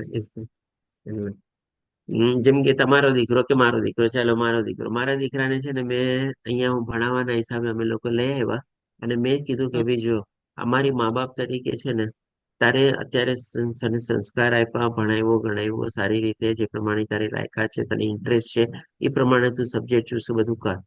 અમારી ડ્યુટી છે ને અહીંયા ખતમ થાય છે. હવે જેમ કે અત્યારે 6 મહિના પછી એનું કમ્પ્લીટ થઈ જશે અને પછી એને સીપીએ કરવું છે આગળ, મેં કીધું ભાઈ એ આગળ તારી ઈચ્છા છે, તું તારી ઈચ્છા પ્રમાણે આગળ વધ. તો અમારી ડ્યુટી અહીંયા પૂરી થઈ ગઈ. હવે રહી વાત પરણાવવાની, તો અમે એને ચોખ્ખું કહી દીધું છે, જો બેટા પરણાવવાની ડ્યુટી આજના સંદર્ભમાં જો આપણે જોવા જઈએ ને, તો મા બાપની ડ્યુટી નથી રહી. છોકરા છોકરીઓ જો પોતાના મેળે ગોતી લે ને, નથિંગ લાઈક ધેટ. અને જો આપણી ડ્યુટી ક્યારે બને છે, જ્યારે ઈ છોકરા છોકરી આપણને આવીને કહે ને, પપ્પા અમ્મી તમે મારા માટે ગોતો, ઈ મને બરાબર લાગે છે, નહીં કે હું મારા માટે પોતે ગોતું. તો તમે જે ગોતશો, તમે જે પ્રમાણે કરશો એ પ્રમાણે હું આગળ વધીશ. તો આપણે છે એની જવાબદારીને સ્વીકારવાની. નહીં તો આપણે વધારે મોહ નહીં રાખવાનો તમારે. આપણી જવાબદારી અત્યારના કલયુગ પ્રમાણે આપણે કહી શકીએ કે ભાઈ સારા સંસ્કાર આપવું, સારી એક જગ્યાએ લાઈન લાગી જાય, પણ ભગવાનની કૃપાથી આપણે સમજી લેવાનું આપણું જીવન જવાબદારીપૂર્વક આપણું સાર્થક થયું અને ત્યાં પૂરું થઈ ગયું. પછી ક્યાં લગ્ન કરે, કોની સાથે કરે, કેવી રીતે રહે છે, એની સાથે આગળ એનો પરિવાર કેવો થાય છે, એ આપણી જવાબદારી નથી આમ જોવા જઈએ નથી. કારણ કે એ આપણો મોહ છે એક જાતનો, કે ભાઈ એના પુત્ર પુત્રી થાય, એના લગ્ન થાય, એની વહુ આવે, સાથે રહે, મારી સેવા કરે, બધું કરે, એ બધો મોહ છે આપણે. અને બીજી એક રીતે કહું તમારે, તો જે તમારા બંને દીકરાઓની જે તમે ઉંમર બતાવી ને માતાજી, થોડું ઘણું તમારે ઓલરેડી હા લગ્નની એજ પાર કરી દીધેલી છે. તો એવા શું સંજોગો થયા હશે હા ને શું કારણ હશે એ તો મને ખબર નથી તમારે. તો આ એજમાં પણ છે ને એ જવાબદારી હવે તમારા માટે તો લેવી અથવા સ્વીકારવી છે ને જરાય યોગ્ય નથી હું તો કહું. તમારે કહી દેવું જોઈએ કે ભાઈ જો માની લો તારી જયારે લગ્નની ઉંમર હતી ને અમે લોકોએ તને કીધું, જો એવું કઈ થયું હોય તો તમારે, ત્યારે તું વાત માયનો નો માયનો અથવા એવો કોઈ સંજોગો વહેતા, ના તો હવે ત્યારે અત્યારે ઉંમર ઓલરેડી તેને પાર કરી દીધેલી છે. હવે આ ઉંમરે તું અમારા ઉપર ઈ જવાબદારી તારી નાખીશ તો એ યોગ્ય નથી. તો બેટર છે કે ભાઈ અત્યારે બધા ઘણા બધા સાધન થઈ ગયા છે, ટેકનોલોજી ને બધા થઈ ગયા છે. તમારે આમ કર કે એમ કર કે તેમ કર, તું તારા હિસાબે તું ગોતી લે. બસ. તમારી ના જગ્યાએ એવું માતાજી જો નથી પ્રભુ. હોવ ને તો આમ એ કરે તમારે. હમ. હા પણ મેં એને હમ. એવું કીધું હતું કે અમે કહીએ ને હમ. એવું તમારે શોધવાનું, એટલે જ્ઞાતિ ગોતવાનું એમ. તો એ લોકોએ એવું કઈ વિચાર્યું જ નથી. એ એમ કે મમ્મી કે ને પપ્પા કે ને એ બરાબર. પણ હવે એ મોટા બાબાનું શું, અમે નક્કી કર્યું તું, સગાઈ કરી હતી, પણ છોકરી કેરેક્ટરલેસ હતી, બહુ જ બધું હતું એનું.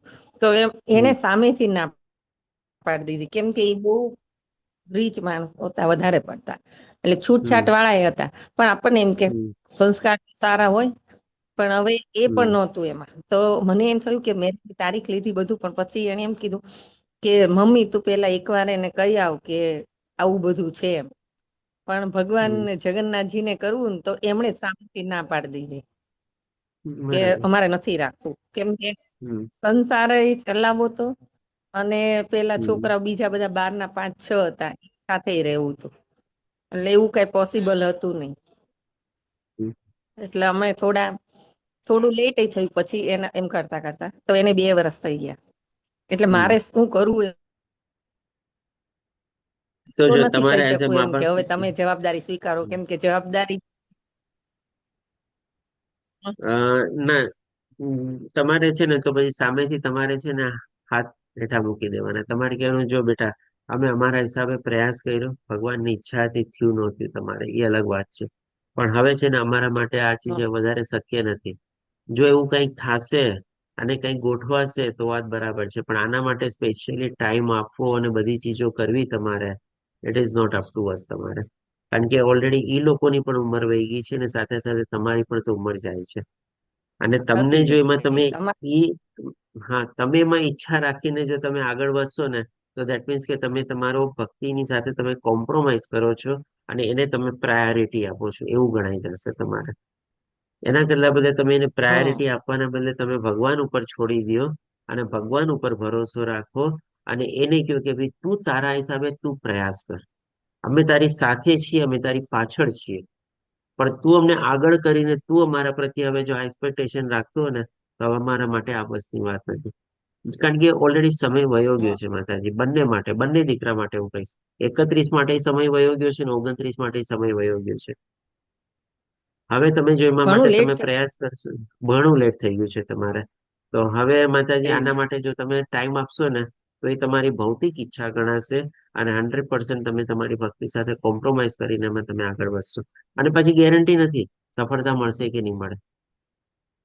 અને માની લો એમાં કંઈક એવું કંઈક થઈ ગયું તમારે, જેમ ઓલરેડી તમને પહેલા એવો કંઈક અનુભવ થયેલો છે ને હજી આગળ પણ એવું કંઈક થયો અને ત્યારે સફળ થઈ ગયા પછી પાછળથી એવું કંઈક થશે તો પણ પાછો દોષ તમારા ઉપર જ આવશે. કારણ કે તમે ત્યારે આગળ પડતું બધું કરાયું હશે. એના કરતા બેટર છે કે તમે થોડા પીછેહટ કરી જાઓ. તમે તમારી તમે દીકરાઓ પાસે પણ છે ને તમારી હાર સ્વીકારી લે. બેટા જો અમે તને આમાં હારી ગયા છે, અમે અમારા પ્રયાસ કર્યા પણ નથી થઈ શક્યું, તો હવે અમે ચાહીએ છીએ કે તું તારા હિસાબે આગળ વધ.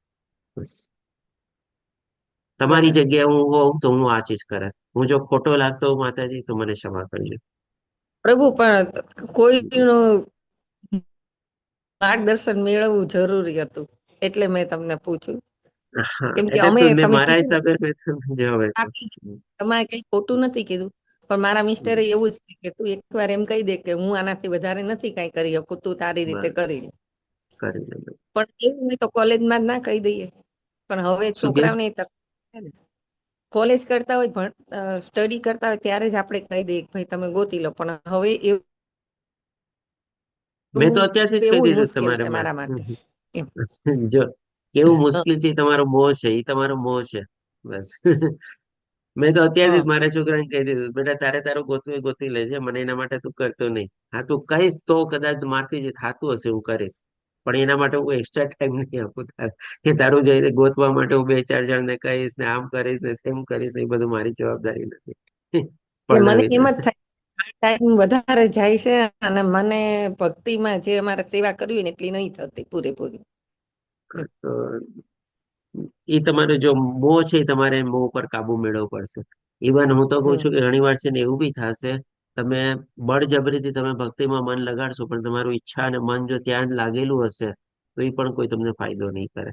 તમારે પૂરેપૂરો સંપૂર્ણ રીતે કાબુ મેળવીને તમારે ઈ ઈચ્છાને તમારે ત્યાગવી પડશે. અહીંયા ઈ જ તો આવે છે ને આનંદ અને ભુક્તિ. તમારે એની વહુ લાવવામાં તમને એક જાતનો આનંદ અનુભવ થાય છે કે ભાઈ હું પણ સાસુ બનું અને મારા ઘરે મારી વહુ આવે. બહુ સૂક્ષ્મ ભાવમાં હોય છે તમારે. તો આવું આનંદ અને આવું મુક્તિ મેળવવા માટે તમારી ભૌતિક થઈ ગયું તમારે, તો આના માટે તમારે કાબુ મેળવવો જ પડશે. ભૂલી જાઓ તમે સાસુ પ્રભુ બનવાના છો હશે તો એ બનશે, ગોઠવી લેશે એના મેળે. ભગવાન કરી દે એમ શું એવું છે. મોહ તો નથી એવો હવે એવો મોહ નથી રહ્યો, પણ એમ થાય કે એક જવાબદારી છે ને આપણી, તો એના મેરેજ થઈ જાય જવાબદારી ને તો આપણે નથી? છૂટા થઈ જાય. જો જવાબદારી નથી જવાબદારી માતાજી નથી. તમારે, નથી જવાબદારી તમારે. આપણે જો ભૌતિક દુનિયાના હિસાબે જોવા જઈએ ને તો આ બધી ચીજની જવાબદારી તમારે આપણે મા બાપ તરીકે ન લઈ શકીએ. અને આ કળિયુગમાં તમારે આપણી ડ્યુટી આપણા સંસ્કાર આપવાની ત્યાં, કારણ કે બાળક પેદા કર્યું છે આપણે તો આપણે એને સારા સંસ્કાર આપી આપણી જવાબદારી કહી શકીએ. હજી આગળ કલયુગ જો આગળ જેટલો વધશે ને તો ત્યારે તો એ જવાબદારી ઓછી થતી જશે તમારે. ઇવન બરાબર. તમે જો પુત્ર અને પુત્રીના વિવાહની જવાબદારી છે ને, તમે જો સતયુગથી જુઓ ને તો એ પણ ત્યારે પણ નહોતી. આજે જેમ કે હમ. માની લો સીતા માતા જો સ્વયંવર રચાણો હતો ને, દેટ મીન્સ રાજા હા તરીકે જનક રાજાએ પણ એટલી ઇન્ડિપેન્ડન્સ સ્વતંત્રતા સીતા માતાને આપેલી હતી. એના માટે એને પોતે રાજા તરીકે એને સ્વયંવર ગોઠવી દીધો. હવે કયો પતિને ચૂઝ કરવો એ એના ઉપર હતું ને, કન્ડિશન ને બધું મૂકી દીધું, બધું થઈ ગયું તમારે. પણ એના પિતાએ કોઈ તમારી પાસે શાસ્ત્રમાંથી એવા દાખલા મળે છે સતયુગ, ત્રેતાયુગ, દ્વાપર યુગમાં કે એણે ફોર્સ કર્યો અથવા એણે ગોઈતું ને એણે પોતા પુત્ર પુત્રીને આવી રીતે એને પરણાવ્યા? ભગવાન શ્રી કૃષ્ણ પણ રૂકમણીનું આપણે કહી ને કે ભાઈ પણ ઈ થઈને અપહરણ કર્યું હતું, આપણે હરણ કર્યું હતું અને આપણે પરણ્યા હતા તમારે. તો ત્યારે એ લોકો પણ એના મા બાપ પણ એ કીધું કે ના, તે તો મારી દીકરીનું હરણ કર્યું છે, હું નહીં પરણાવું ને એવું બધું કઈ પોતાની ઈચ્છા કરી હતી. તો આમ જોવા જઈએ ને તો પુત્ર પુત્રીને પરણાવવાની જવાબદારી મા બાપની તમે જો બહુ ડિટેલ સૂક્ષ્મ રૂપમાં રહેવા જાઓ તો સતયુગથી નથી. તમારે કોઈની જવાબદારી આપણી નથી અને કળિયુગમાં તો છે જ નહીં તમારી. જો આમાં કે હું ખોટો હોઉં તો મને પ્લીઝ કોઈ બીજા કોઈ આપણા વરિષ્ઠ છે, આપણા બધા ભક્તો છે, એ લોકો મને કઈ સલાહ સૂચન માર્ગદર્શન આપી શકે છે. શાસ્ત્રમાં મને એવો કોઈ દાખલો બતાવો કે ભાઈ મા બાપે જવાબદારી લીધી પુત્ર પુત્રીને વિવાહ કરવાની. બરાબર. એ સારી ખબર આજે આપનો એન્ડ છે. શું કહો છો આપ? હરે કૃષ્ણ પ્રભુજી. છે ને હરે આમાં કૃષ્ણ. એટેન્ડન્સ આવી છે તો આપણે લેવલ 3 ના જે આજથી જ ક્લાસ કર્યા તો એટેન્ડન્સ હું ભરું? માતાજી આપણે રજીસ્ટર ને બધું કરાવી લીધેલું છે ને? નામ નહીં દેખાતું ના હોય તો કરી દો. નથી કરાવ્યું નથી રજીસ્ટર કર્યું ને, તો નથી પછી કદાચ કરાવ્યું. આપનું નામ નહીં આવે કદાચ એટેન્ડન્સ લિંકમાં. ઓકે, તો વાંધો નહીં, એટલે મેં પૂછી લઉં. માતાજી, ના, હું જ વિચાર કરું છું કે અમુક નવા છે તો કઈ રીતે જોઈન થયા છે એમ. કારણ કે કઈ રીતે ફોર્મ ભરાયા મને ખબર નથી. પ્રભુજી, આ ઓકે. તમે જે બાળકોનું કીધું બરાબર. મારો બાબો છે ને 18 વર્ષનો છે હજી. એ આપણે મંદિરમાં થોડુંક વધારે આધ્યાત્મિક વધારે છે, એટલે એને મને અત્યારથી જ એવું કહી દીધું છે કે મમ્મી તું છે ને મારી ચિંતા બિલકુલ ન કરતી, કે મારે લગ્ન કરવા છે નથી કરવા એ બધું ડિસિઝન તું કાંઈ ટેન્શન નહીં, મારે અત્યારે ભક્તિમાં આગળ વધવું છે. એટલે જો બને ને તો મારે ઈ કે મંદિરમાં જ વયું જવું છે. એટલે તું કોઈ જાતની એવી આશા ન રાખતી કે ભાઈ આમ કરે આમ કરે, એટલે તું મારા તરફથી સાવ ફ્રી થઈ જજે. મારા હસબન્ડને એવું કહી દીધું કે તમે જો મારા માટે થઈને કોઈ બિઝનેસમાં સેવિંગ કરવા માંગતા હો કે મારા પાસે પ્રોપર્ટી મૂકીને જવા માંગતા હો તો તમે મારા માટે કોઈ ટેન્શન નહીં લેતા. ઈ કે મારી ઈચ્છા એવી છે કે હું મંદિરમાં જ વયો જાવી, કેમ પણ તમે છો ત્યાં સુધી થોડું ભણવાનું છે ત્યાં સુધી હું ભણી દઉં, કેમ કે એમને જે ગુરુ કરવા છે ને એમના તો બહુ વેઇટિંગ છે, એટલે કે હું ત્યાં સુધી બધું મારું જે શીખવાનું છે ને એ બધું મને એના પર ફોકસ કરવા દો એમ. જો માતાજી, આ ચાલે ને? તમારો દીકરો આજે તમારા દીકરા આવીને જે કીધું છે ને, આ જ તમારી મા બાપ તરીકે છે ને સાચી સફળતા છે. આજે આપણે કલયુગમાં મા બાપ તરીકે સાચી સફળતા છે ને સમજીએ છીએ કે ભાઈ મારા દીકરાને ડિગ્રી પ્રાપ્ત થાય, મારા દીકરાને સારી નોકરી મળે, મારા દીકરાને મોટો ધંધો થાય, મારો દીકરો દેશ પરદેશમાં જઈને વસે, મારા દીકરાની પાસે આટલી પ્રોપર્ટી માલ મિલકત ને બધું થાય. એમાં આપણે મા બાપની પોતે સફળતા સમજે છે કે જો ભાઈ મેં મારા દીકરા માટે આમ કર્યું ને એમ કર્યું ને બધું તમારે. પણ એ સાચી સફળતા નથી. સાચી એને સફળતા જે કોઈ તમે અત્યારે વસ્તુમાં શેર માયા જ કર્યું નથી. ને, બસ હા. બસ આ જ તમારા માતાજી તમારા સદભાગ્ય છે કે તમને આવો પુત્ર પ્રાપ્ત થયેલો છે ને તમને સામેથી આવીને કહે છે કે ભાઈ મારે તો કૃષ્ણ ભાવનામાં આગળ વધવું છે અને અલ્ટિમેટલી એ જ મારી ઈચ્છા છે. મારા માટે તમારે કોઈ હા. ચિંતા બી કરવાની જરૂર નથી, મારા માટે તમારે કોઈ ભેગું બી કરવાની જરૂર નથી. તમે સમજી લ્યો માતાજી કે તમારું જીવન સાર્થક થઈ ગયું, તમને આવો સારો પુત્ર મળ્યો છે ને બસ. અને હવે તમે તમારી ભક્તિમાં આગળ વધો અને હવે તમારા પ્રભુજી પણ એમાં આગળ વધે છે કે નહીં વધે એ પણ ચિંતા તમે છોડી દો. હવે બસ તમારું સાચી જીવન વાત છે. સાર્થક થઈ ગયું તો કઉ છું બસ. હરે હરે કૃષ્ણ કૃષ્ણ પ્રભુજી. માતાજી, ધન્યવાદ શેરિંગ કરવા બદલ. ધર્મિષ્ઠા માતાજી, આપના પ્રશ્નોનો જવાબ મળી ગયો, આપને બધા ક્લિયર થઈ ગયો?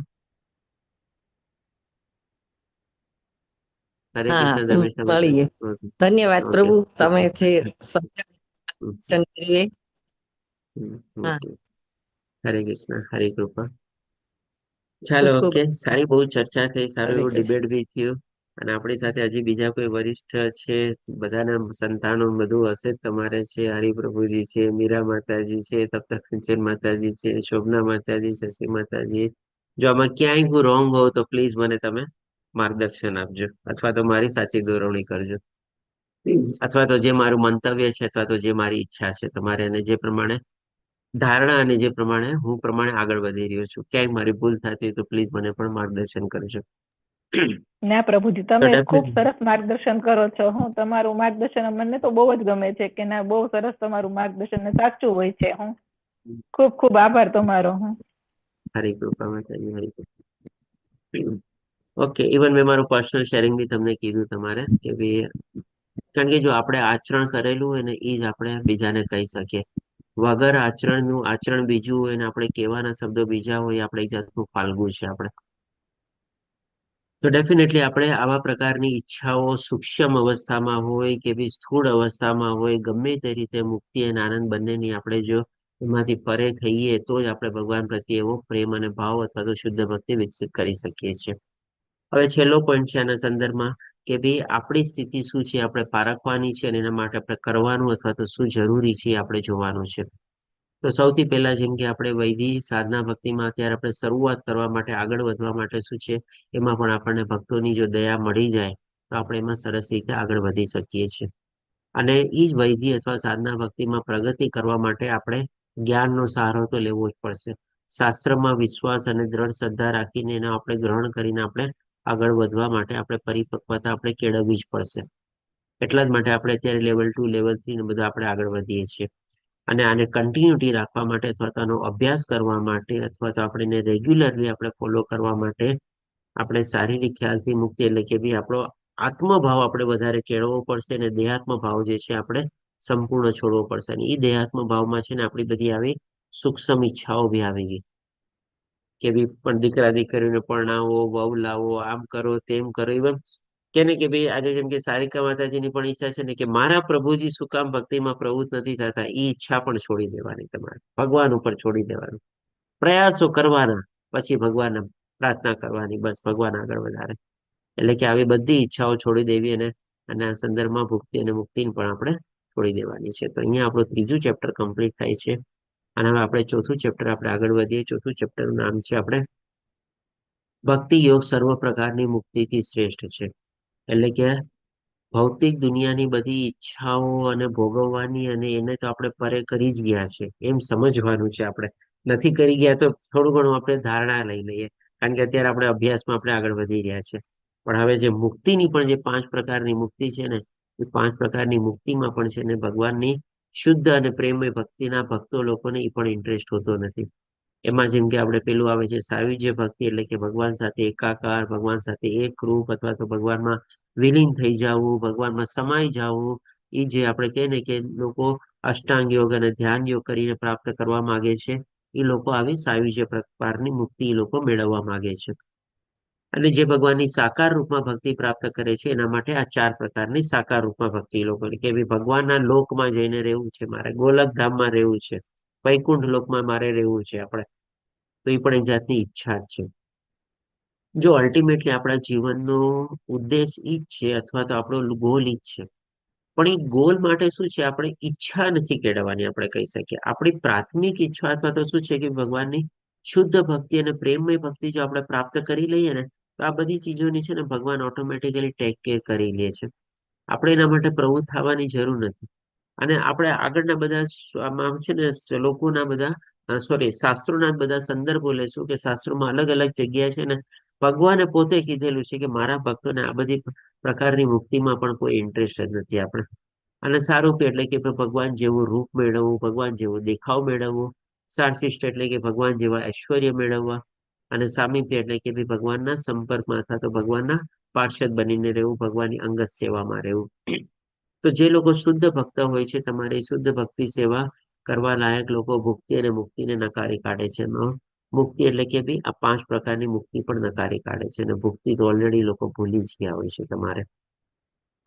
હવે જો આ ચીજ જે આપણે ડિસ્કસ કરીએ છીએ ને, એ આપણા પોતાના માટે અત્યારે ડિસ્કસ નથી કરતા, કારણ કે આપણે આ લોકો અત્યારે આ લેવલ સુધી તો આપણે પહોંચી શક્યા જ નથી. આપણે આ આપણે થર્ડ પર્સનના હિસાબે બધી ચીજો આપણે અત્યારે ડિસ્કસ કરીએ છીએ અને થર્ડ પર્સન કોણ છે તો કે જેણે ઈ લેવલ પ્રાપ્ત કરેલું છે અથવા તો એવી અનન્ય એવી શુદ્ધ ભક્તિ એવી પ્રેમમય ભક્તિમાં એ લોકો ભગવાનની સાથે જોડાયેલા છે અથવા તો ભગવાનની ભક્તિ કરી રહ્યા છે. તો આપણે એના સંદર્ભમાં આપણે જસ્ટ ઇમેજિન કરવાનું છે, કલ્પના કરવાની છે કે કદાચ હું પણ એ અવસ્થામાં પહોંચી શકું ભગવાનની કૃપા થાય તો. અને એના સંદર્ભમાં પછી બધા આપણે શાસ્ત્રના રેફરન્સ લેશું આપણે. એટલે કે બે વૃંદાવનના ભક્તો જે વૈકુંઠ નિવાસની પણ મુક્તિની તમામ ઈચ્છાઓને નકારી કાઢે છે. જી રેલ માતાજી આપણે છે શું કહો છો? હરે કૃષ્ણ પ્રભુજી. હરે કૃષ્ણ કૃષ્ણ. બુકમાં ચેપ્ટર આવે છે ને કંસનો વધ વાળું, તો એમાં હમ એવું લખ્યું છે કે જ્યારે કંસનો વધ કરી નાખે છે ને ભગવાન, તો એને સારૂપ્ય રૂપ મળે છે એમ. તો આ જે 5 દર્શાવ્યા છે એ એવું છે કે જે ભગવાને અસુરોની મુક્તિ કરાવી એ લોકોને આ રૂપો મળે એવું છે? હા, ડેફિનેટલી માતાજી. જો જેટલા અસુરોનો ભગવાને વધ કર્યો છે ને ભગવાન એના કલ્યાણ માટે જ કરેલો છે તમારે. ઇવન આપણે જય વિજય કરીને પણ જે હતું તે લોકોને 3 અસુરોની યોનિમાંથી પસાર થવું પડ્યું હતું. એમાં આપણે કહે ને કે ભાઈ પહેલા આપણે શું છે કે ભાઈ હિરણ્યાક્ષ અને હિરણ્યકશિપુ, પછી આપણે દંતવક્ર અને શિશુપાલ તરીકે એવી રીતે બધા મહેમાન ભગવાને જે વધ કર્યો અને પછી 3 એ યોનિમાંથી પસાર થઈને ભગવાન જ એ લોકોનું વધ કરે છે. ઇવન કંસ અને સોરી રાવણ અને કુંભકર્ણ એ પણ એ લોકોનો એક અવતાર હતો જય અને વિજયનો. તેમાં બધામાં ભગવાન એ લોકોનો વધ કરીને અલ્ટિમેટલી ફરીથી પાછી લોકોને શું કર્યું ઓરિજિનલ પોઝિશનમાં પહોંચાડી દીધા કે એ જે ભગવાનના દ્વારપાલ હતા તમારે. એટલે કે ભગવાનના લોકમાં મળી ગયા, એટલે કે સાલોક્ય મુક્તિ એ લોકોને પાછી મળી ગઈ તમારે. તો આવી જ રીતે જે અસુરોનો બધાનો ભગવાને વધ કર્યો છે એ લોકોના ઓરિજિનલ પોઝિશનમાં લઈ જવા માટે અથવા તો જ્યાંથી લોકો વિચલિત પતિત થયા હતા અથવા તો કોઈ શાપ મળેલો હતો એ સ્થાનમાં પાછું પહોંચાડવા માટે ભગવાને એ લોકોનો ઉદ્ધાર કરેલો છે. એ રીતે એમાં વર્ણવેલું છે. તો હવે આના સંદર્ભમાં શું છે આપણે આગલી 2-3 સ્લાઇડમાં છે ને લગભગ આવા 15 થી 20 આપણે તમે ભક્તિ રસામૃત સિંધુ જો આપણી પાસે પુસ્તક હોય તો એ બધી પુસ્તકમાંથી જ આ બધા રેફરન્સ આપણે લેવામાં આવેલા છે. આપણે અને બધા તમે જોજો સિક્વન્સ વાઇઝ જ છે, તમને કે એમાં આગળ પાછળના પેજમાં પણ નહીં મળે.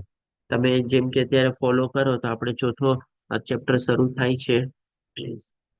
આઈ હોપ કે બધા પાસે હશે અત્યારે પુસ્તક તમારે ભક્તિ રસામૃત સિંધુ, કારણ કે લાસ્ટ ટાઈમ જે પ્રમાણે ચર્ચા થઈ કોશિશ પાસે નહોતું, તો પ્લીઝ તમે બતાવી લેજો. આપણે 39માં પેજથી શરૂ થાય છે ભક્તિ રસામૃત સિંધુનો ચોથું ચેપ્ટર.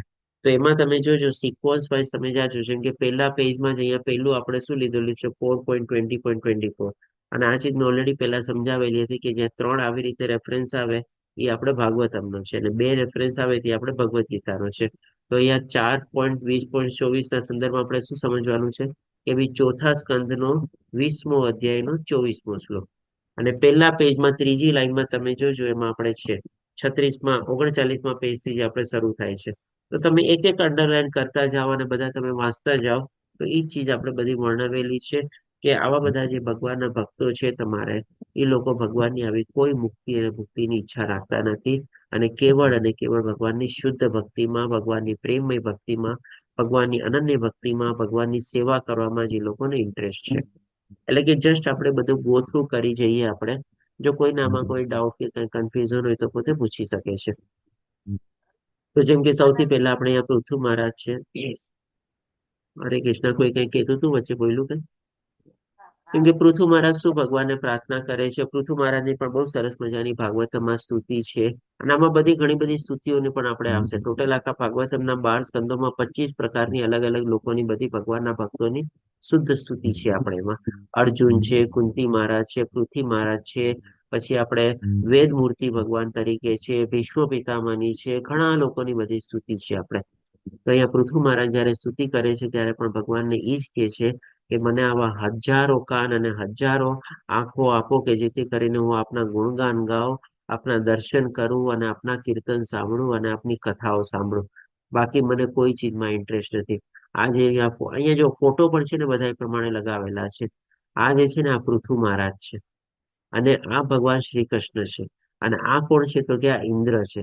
ઇન્દ્રએ શું કર્યો હતો? અપરાધ કર્યો હતો કે ભાઈ પૃથુ મહારાજ જયારે 100 યજ્ઞ કરવાનું વિચારતા હતા ત્યારે એના 99 યજ્ઞ પછી જે 100મો યજ્ઞ હતો એ પોતે અશ્વને પોતે લઈ જાય છે, ઉપાડી જાય છે અને અલગ રૂપમાં ને બધામાં આવે છે અને એના યજ્ઞ પૂરો કરવા નથી દેતા. ત્યારે ભગવાન પોતે પ્રગટ થાય છે અને ઇન્દ્ર પણ પછી આપણે પૃથુ મહારાજની માફી માંગે છે આપણે. ઓકે, જી શશી માતાજી, દંડવત પ્રણામ. એટલે કે ભાઈ ત્યારે પૃથુ મહારાજ ભગવાનની સ્તુતિ ગાતા કહે છે કે ભાઈ મને તો ભાઈ તમે ખાલી હજારો જીભ કાન ને આપણે આંખો આપો કે જેથી કરીને આપની ભક્તિમાં જ આપણે મને મુક્તિની પણ માંગ નહીં કરું. ઓકે, ભુક્તિ એટલે ભોગ. હા જી શશી માતાજી, ભુક્તિ એટલે કે ભોગવવું, ભોગવવાની ઈચ્છા, એને ભુક્તિ કહેવાય આપણે. હા, શું કે છો સોમના માતાજી? પાના નંબર 39 થી શરૂ થાય છે આપણે ચોથો અધ્યાય. 39 થી લઈને મારા ખ્યાલથી 45 સુધી છે કદાચ. 39 થી 49 પેજ નંબર સુધી છે આપણે. 10 પેજ છે આપણે ચોથો અધ્યાય. જસ્ટ ખાલી તમે ચોથો અધ્યાય ગો થ્રુ કરી જાજો. એમાંથી જ આપણને આ બધા રેફરન્સ શાસ્ત્રોમાં આપણે લેવામાં આવેલા છે. એવી જ રીતે પછી આપણે ભાગવતમના 5મા અધ્યાયમાં સુખદેવજી મહારાજ પણ જયારે પરીક્ષિત મહારાજને ભાગવતમનું જ્ઞાન આપે છે ત્યારે પણ કહે છે કે ભાઈ ભરત મહારાજે જે સરળતાથી આપણે બધી સુવિધાઓને બધું ત્યાગ કરીને ભગવાનની ભક્તિ માટે ગયા, ત્યારે ઇવન લક્ષ્મીજી પણ આવીને કહે છે કે ભાઈ હું તમને બધો ઐશ્વર્ય આપું, ત્યારે બધાનો પોતે સ્વીકાર કરીને ન અસ્વીકાર કરીને કહે છે કે ભાઈ મને તો કેવળ ભગવાનની ભક્તિ જ જોવે છે. એ ભરત રાજા હતા, એ વંશજમાં જ આપણે પરીક્ષિત રાજા હતા. અને ઇવન વૃત્તાસુરના સંદર્ભમાં પણ આપણે જાણીએ છીએ કે ભાઈ મને ધ્રુવલોક અથવા તો અન્ય બઢતીઓ પણ મળી શકે, પરંતુ મને ફક્ત તમારો સંગ અને સેવા જોઈએ છે. એટલે કે વૃત્તાસુરની પણ આપણે જાણીએ છીએ કે ભાઈ જયારે વૃત્તાસુરને શાપ મળે છે, પાર્વતી માતા આપે છે કે ભાઈ તારો તો અસુર યોનિમાં જન્મ થશે, ત્યારે પણ એ શું કે પાર્વતી માતાનો શ્રાપ પણ પોતે સ્વીકારી લે છે અને શું પ્રાર્થના કરે છે કે ભાઈ મને કેવળ ભગવાનનો સંગ અને સેવા આપો સાથે સાથે.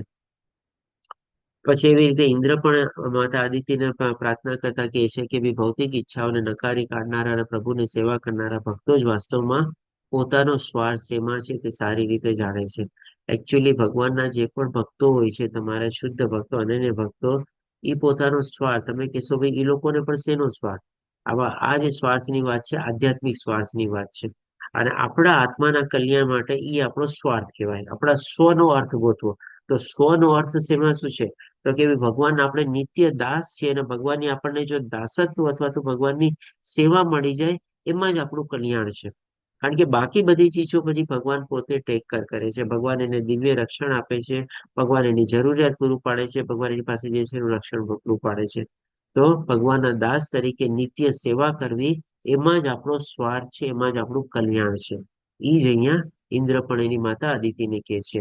અને પ્રહલાદ મહારાજના સંદર્ભમાં પણ આપણે જાણીએ છીએ આપણે કે ભાઈ એ જયારે ભગવાન નરસિંહ રૂપમાં અવતાર થાય છે અને ભગવાન નરસિંહ પણ કહે છે કે તારે જે માગવું હોય માગ, ત્યારે પ્રહલાદ મહારાજ પણ કહે છે કે જે મનુષ્ય ભગવાનનું શ્રવણ કીર્તનના સુખનો અનુભવ કરે છે તો પછી તેને આધ્યાત્મિક મુક્તિની જરૂર રહેતી નથી. ભગવાનનું નામ કીર્તન શ્રવણમાં જો આપણે પ્રવૃત્ત થઈ જાય અને ભગવાન ઈ સુખ સુવિધા સગવડ આપણને પ્રાપ્ત કરાવી દે ને, તો એનાથી કઈ બેટર છે જ નહીં. આજે જેમ કે આપણે સારિકા માતાજી પણ અત્યારે શું પ્રાર્થના કરે છે કે મારા પ્રભુ, અમે લોકો આટલી પ્રવૃત્ત છીએ અને અમારા પ્રભુજી કેમ નથી? ભગવાનની કૃપા નથી ને. એટલે કે ને કે ભગવાનની કૃપા થવું અને ભગવાનની ભક્તિ પ્રાપ્ત કરવું, આપણે આના આગલા અધ્યાયમાં પણ જોયા હતા ને કે ભગવાન પોતેમાં વેચાઈ જાય છે. ભગવાન પોતે કહે છે કે મારા શુદ્ધ ભક્તોની ભક્તિમાં તો હું પોતે મારો વેચાઈ જાઉં છું તમારે. જી હરિપ્રભુજી, શું કહો છો? હરે કૃષ્ણ પ્રભુજી, દંડવત. ધન્યવાદ. એમાં આપણે ભગવદ ગીતાનો પહેલો શ્લોક લાગુ પડી શકે ને? આપણે જે સારિકા માતાજીનો જે પ્રશ્ન છે, બહુનામ જન્મના મંતે જ્ઞાનમાં નામ. હા, એકદમ બરોબર છે. જ્યાં કે સુધી આ જ્ઞાન ભગવાનની સ્વીકૃતિ ન થાય ત્યાં સુધી આપણે આમાં ક્યાંય આગળ વધી નથી શકતા. નથી થયું. 7મા કારણ કે અધ્યાયમાં ગમે છે પ્રભુ. હરે કૃષ્ણ. હરે કૃષ્ણ, એકદમ બરોબર છે. ભગવાન પોતે કહે છે ને કે ભાઈ હજારો ને હજારોમાંથી કોક જ હોય છે કે જે આમાં પ્રવૃત્ત થાય છે. અને જે પ્રવૃત્ત થયેલા છે એમાંથી પણ કોક જ ભાગ્ય અને વિરલું હોય છે કે જે મને પ્રાપ્ત કરી શકે છે. અને આ પણ ભગવાનની કૃપા વગર આપણે નથી જ કરી શકતા. પછી હવે ભાગવતમના 7મા અધ્યાયમાં પણ ઇન્દ્ર ફરીથી આપણને કહે છે કે હે પ્રભુ, અમારો એક જ ધર્મ છે, સદાય તમારી સેવા કરવી, તમે દરેક વસ્તુના ભોગતા છો. આપણે ભોગતા બી નથી કોઈ ચીજના, એ પણ આપણને આપણે 5મા અધ્યાયના 29મા શ્લોક દ્વારા આપણે જાણી ગયા હતા. તો ઇન્દ્રની પણ આ સ્તુતિ છે આપણે. અને એ ઇન્દ્ર સ્તુતિ કરે છે ત્યારે પણ કહે છે કે ભાઈ તમે જ બધી ચીજના ભોગતા છો અને અમે પણ તમારી સેવા કરીએ છીએ, અમે પણ તમારા અંગો છો. બધા દેવી દેવતાઓ પણ ભગવાન શ્રી કૃષ્ણને એવી રીતે પ્રાર્થના કરે છે. અને આ ઇન્દ્રની સ્તુતિ ક્યારે આવે છે? ગોવર્ધન લીલા વખતે આ ઇન્દ્રની સ્તુતિ આવે છે આપણે. પછી એવી જ રીતે બીજા સંદર્ભો પણ છે. આપણે ગજેન્દ્ર મહારાજ પણ અહીંયા બધા ફોટા પણ જો તમારે કનેક્ટ કરવા માટે એ સિક્વન્સમાં પણ ટ્રાય કરી છે, ફોટા લગાવેલા છે આપણે.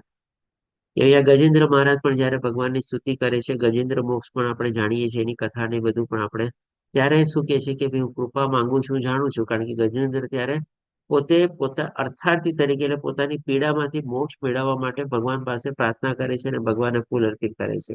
પોતે જાણે છે કે પોતે ભગવાન પાસે શું માંગી રહ્યો છે, પણ સાથે સાથે ભગવાન એનો ઉદ્ધાર પણ કરે છે. અને પછી જે સ્તુતિ કરે છે એમાં પોતે કહે છે કે ભાઈ ભક્તો તમારી સ્તુતિ સિવાય કઈ અપેક્ષા રાખતા નથી. તો ભગવાનના સાચા ભક્તો છે એ ભગવાનની સેવા, ભગવાનની ભક્તિ અને ભગવાનના ગુણગાન ગાવામાં જ પોતાને ધન્ય માને છે આપણે. અને એવી રીતે નાગ પત્નીઓ એટલે કે જયારે ઇન્દ્ર ભગવાન શ્રી કૃષ્ણ જે ઓલા કે ને કાલિયા નાગ દમનની જે લીલા છે, અને કાલિયા નાગના માથા ઉપર લઈને પોતે મૃત્યુ કરે છે. એ પણ આ જો ફોટો અહીંયા લગાવેલો છે, આ ફોટો છે. ત્યારે નાગ પત્નીઓ જે છે અને ભગવાનને સ્તુતિ કરે છે, એ પ્રમાણે આ ઘટના છે. તો કે છે કે તમારા ચરણ કમળની ધૂળ મેળવે છે, એને કોઈ પણ વસ્તુની પરવા નથી, અને કોઈ પણ સિદ્ધ તુચ્છ લાગે છે. કોઈ પણ સિદ્ધિ એને પ્રાપ્ત કરેલી પણ એને તુચ્છ લાગે છે. કારણ કે આ શું કામ નાગપતિઓ કે છે કે અરે ભગવાન જે છે એના ચરણો દ્વારા એ કાલિયા નાગના માથા ઉપર ત્યારે મૃત્યુ કરી રહ્યા હતા. તો જ આપણે કહે ને કે આપણે ભગવાનના ભક્ત તરીકે જો આપણે ભગવાનનો આપણને બાકી કાંઈ છે નહીં, પણ ભગવાનના ચરણોમાં જો આપણને વાસ મળી જાય ને, ભગવાનના ચરણોની ધૂળ અથવા ભગવાનના ચરણોને આપણને કે એની સેવા પણ જો આપણને પ્રાપ્ત થઈ જાય ને, તો પણ આપણે ઘણા ધન્ય છીએ આપણે. એટલા માટે એ ત્યારે નાગ પત્નીઓ કે છે કે આપણા ચરણ કમળની ધૂળની સાથે વર્ણવીને એ પ્રાર્થના કરે છે. બધી સ્તુતિઓમાં પણ છે ને બહુ ભાવાર્થ છે, બહુ ગુડ મિનિંગ રહેલા છે આપણે.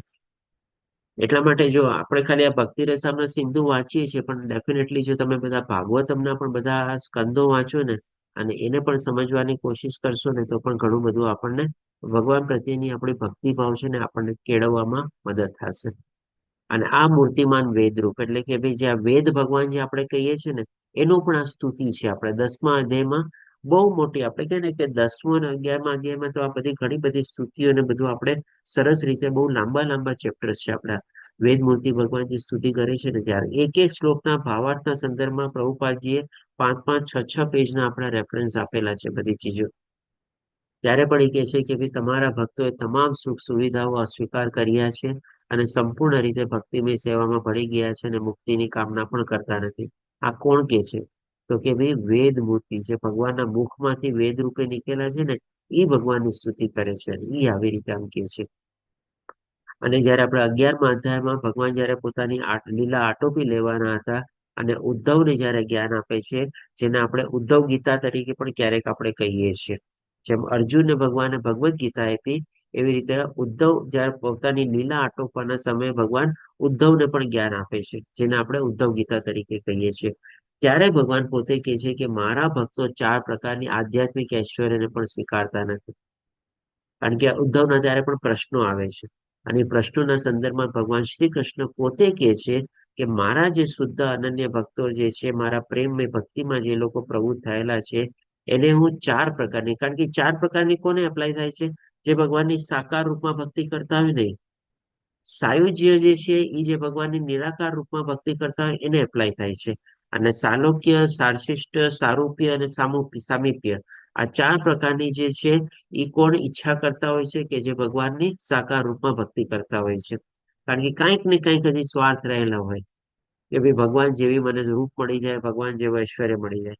અને એની પાછળનું પણ કારણ ક્યારેક આપણે કહી શકીએ કે ભાઈ થાકેલા, હારેલા, કંટાળેલા પણ હોઈ શકે. અને એટલા જ માટે ભગવાનની ભક્તિમાં પ્રવૃત્ત થયેલા હોય. અને પણ ભગવાનની કોઈ કૃપા થયેલી હોય કે જે શુદ્ધ ભક્તિ લેવલ સુધીમાં પણ પહોંચે, પણ એમાં પણ એ લોકોની ઈચ્છા શું હોય કે મારે તો ભગવાનના ધામમાં જઈને રહેવું છે, ભગવાનના જેવું રૂપ પ્રાપ્ત કરવું છે. સૂક્ષ્મ અવસ્થામાં બધી ઈચ્છાઓ રહેલી હોય.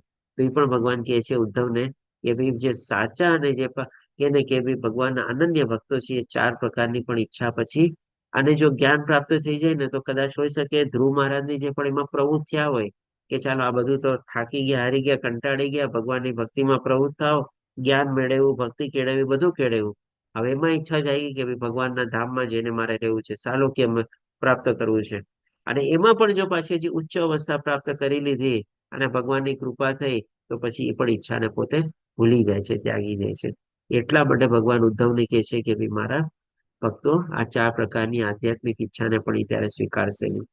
ભગવાન ક્યારે પ્રસન્ન થઈ ગયા, જેમ ધ્રુવ મહારાજ ઉપર પણ પ્રસન્ન થયા અને ધ્રુવ મહારાજને કીધું ને બોલ તારે જે જોતું હોય માગી દો, માગી લે મારી પાસેથી.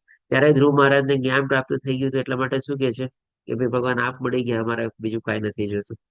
એટલે કે માની લો આવી કોઈક ઈચ્છા માટે પણ આપણે ભગવાનની શુદ્ધ ભક્તિ સુધી પહોંચી ગયા અને ભગવાન આપણને દર્શન આપી દીધા અને ત્યારે પછી આપણે ભગવાનને કહીશું ના ભગવાન મારી ભૂલ હતી, મારી પણ નથી જોતું હવે તમારા. એટલા માટે ભગવાન આમ ઉદ્ધવને વર્ણવે છે. અને હજી કહે છે આપણને કે ભાઈ મારા ભક્ત બ્રહ્મા, ઇન્દ્રપદ કે 8 પ્રકારની યોગ સિદ્ધિકા મુક્તિની પણ ઈચ્છા હોતી નથી. આ પણ ભગવાન જયારે ઉદ્ધવને જ્ઞાન આપે છે ને એના સંદર્ભમાં બતાવે છે. એટલે કે 4 પ્રકારની મુક્તિ ભગવાન સાકાર રૂપમાં ભગવાન ભક્તો માટે બતાવે છે. અને અહીંયા ભગવાન પાછા બંને ચીજ કમ્બાઈન કરી દે છે કે માની લો કોઈને જે દેવી દેવતાઓનું પદ પ્રાપ્ત કરવું હોય અને ભગવાન એને ઈ પણ આપી દે, અથવા જો જે અષ્ટ સિદ્ધિ આપણે કહીએ કે ભાઈ અણીમાં, લઘીમાં, ગણીમાં એ બધી જે આપણે છે, પાણી ઉપર તરી શકીએ અને લોકોમાં પ્રવેશી કરી શકીએ અને બધી જે સિદ્ધિ છે, આકાશમાં ઉડી શકીએ, એવી સિદ્ધિઓ પણ એ શુદ્ધ યોગ સિદ્ધિ એટલે કે ભાઈ એવી સાધના અને તપસ્યા કરીને આપણને પ્રાપ્ત થાય છે. તો ભગવાન કહે છે કે ભાઈ મારા જે ભક્તો હોય છે આમાં પણ એ લોકોને પણ ઇન્ટરેસ્ટ હોતો નથી.